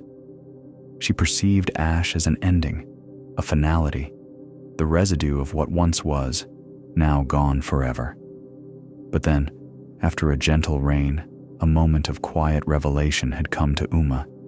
As she walked among her ash heaps, she noticed something unexpected, something miraculous. Pushing through the dark, rich earth of the ash, vibrant, unplanted mushrooms had begun to sprout, catching the gentle morning light. Life, unbidden and unforeseen, emerging from what she had perceived as destruction. In that simple, profound sight, a deep understanding bloomed within her. Ash, she realized, was not merely an ending, but a transformation. It was the rich, fertile ground for new beginnings, a preparation for unexpected growth. What had felt like destruction was, in truth, a prelude to new life, a shedding that allowed for a deeper, more profound flourishing. Uma learned that in letting go, in allowing things to burn down to their essence, she was not losing herself, but preparing the soil for a more resilient, more beautiful form of being. This insight had brought her a profound sense of quiet renewal, a deep trust in the endless cycle of transformation. And so, we now gather all these threads, all these quiet awakenings into a single, luminous understanding. We remember Kiran, the bellows pumper, who sought breath through tireless effort, only to find true ease in the subtle art of allowing, in trusting the natural flow that existed beyond his strenuous intervention. His breath, once a source of struggle, now flows freely, a gentle rhythm that harmonizes with the very air around him. He knows now that true breath is not something to be forced, but something to be received, a gift of the present moment. We recall Mira, the dye pounder, whose hands were stained with vibrant hues, yet whose spirit felt colorless and incomplete. She sought to add color from the outside, only to discover that her true vibrancy, her inherent wholeness, was always present underneath the external stains. She learned that true color comes from within, an essence that needs no addition, no external source to be complete. We reflect on Daman, the yoke carver, whose skilled hands shaped comfort for others, yet whose own burdens chafed and created friction. He sought a perfect fit, an adjustment that would remove all discomfort, only to learn that freedom came not from endless striving for perfection, but from the quiet acceptance of what must be carried. He understood that comfort was found in releasing resistance, in meeting life's burdens with a gentle dignity. We remember Gita, the fodder mixer, who diligently nourished the village cattle, yet struggled with a persistent, unfillable hunger within herself. She sought nourishment in what she consumed, only to discover that the deepest sustenance came not from the food itself, but from the mindful presence she brought to the act of consumption. Her hunger was filled by the simple, profound act of being fully there, fully engaged in the moment. We recall Ram, the boundary walker, who meticulously maintained the village markers, yet felt his own internal edges dissolving into anxiety. He sought external lines, maps, and stones, only to find that true boundaries were not outside him, but an internal knowing, a felt sense of his own steady presence. His security was in the walking itself, in the intentional step, not in the fixed marker. We reflect on Sita, the thorn remover, whose gentle fingers could find the smallest, most elusive thorn for others, yet who felt pierced by unseen wounds within herself. She sought to eradicate every source of pain, only to learn that some thorns we feel are rooted not in the body, but in the fear of being pierced. Her true gift was fearlessness, the ability to approach pain without adding the sharp sting of apprehension, bringing a deep, calm strength to her healing touch. We remember Bhanu, the smoke maker, who created beautiful colored plumes, yet felt his own thoughts were too clear, lacking the mystery he perceived in others. He sought obscurity, a haze that might bring wisdom, only to discover that true mystery was not confusion, but faith in what could not be seen. Clarity and the unseen, he learned, could coexist, weaving together a profound understanding of reality. We recall Johar, the leather scraper, who diligently scrubbed hides clean, yet felt unable to erase the marks of his own past mistakes. He sought to cleanse his history, to make it disappear, only to realize that cleaning did not mean erasing. The scars and brands of life, like those on the leather, became part of his unique character, his story, giving depth and dignity to who he had become. And we remember Lata, the rope braider, whose nimble fingers wove strands into strength, yet whose own life felt constantly unraveling. She sought permanent cohesion, an unyielding binding, only to discover that true strength lay not in resisting change, but in the understanding that things could come together and apart as needed, embracing the natural cycles of impermanence. Her spirit found fluidity in this gentle acceptance. And finally, Uma, the ashmaker, who felt consumed by her fires, seeing only endings, only to discover that ash was not a finality, but a transformation. What felt like destruction, she learned, was a preparation for new life, a fertile ground for unexpected growth. Endings, she now understood, were always new beginnings. Each of these journeys, in its own unique way, reveals the same profound truth: the peace, the freedom, the completeness we so often seek with tireless effort, with desperate grasping, with endless analysis, was always within reach. It was never truly absent, never truly missing. It was often found not by adding, not by forcing, not by erasing, but by letting go, by allowing, by accepting, by being present. It was found by shifting perspective, by turning inward, by trusting the inherent wisdom of the body, the heart, and the natural world.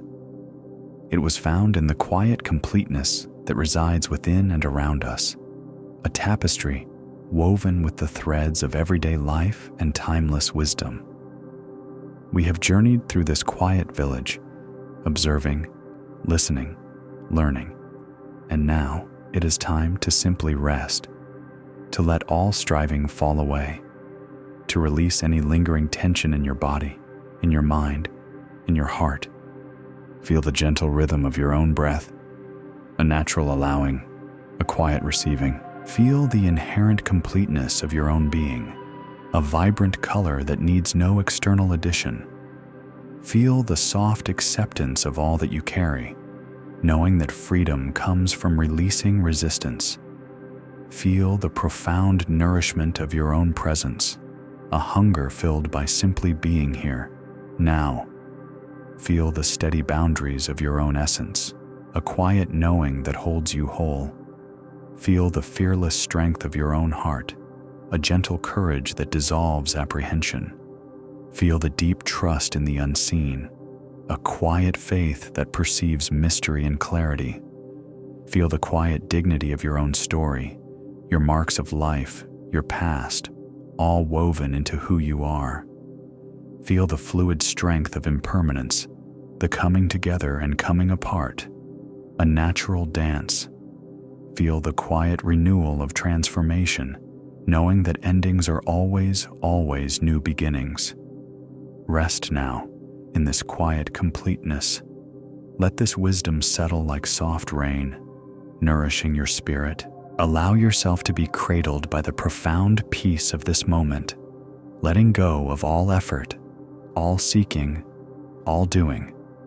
You are exactly where you need to be. You are whole. You are complete.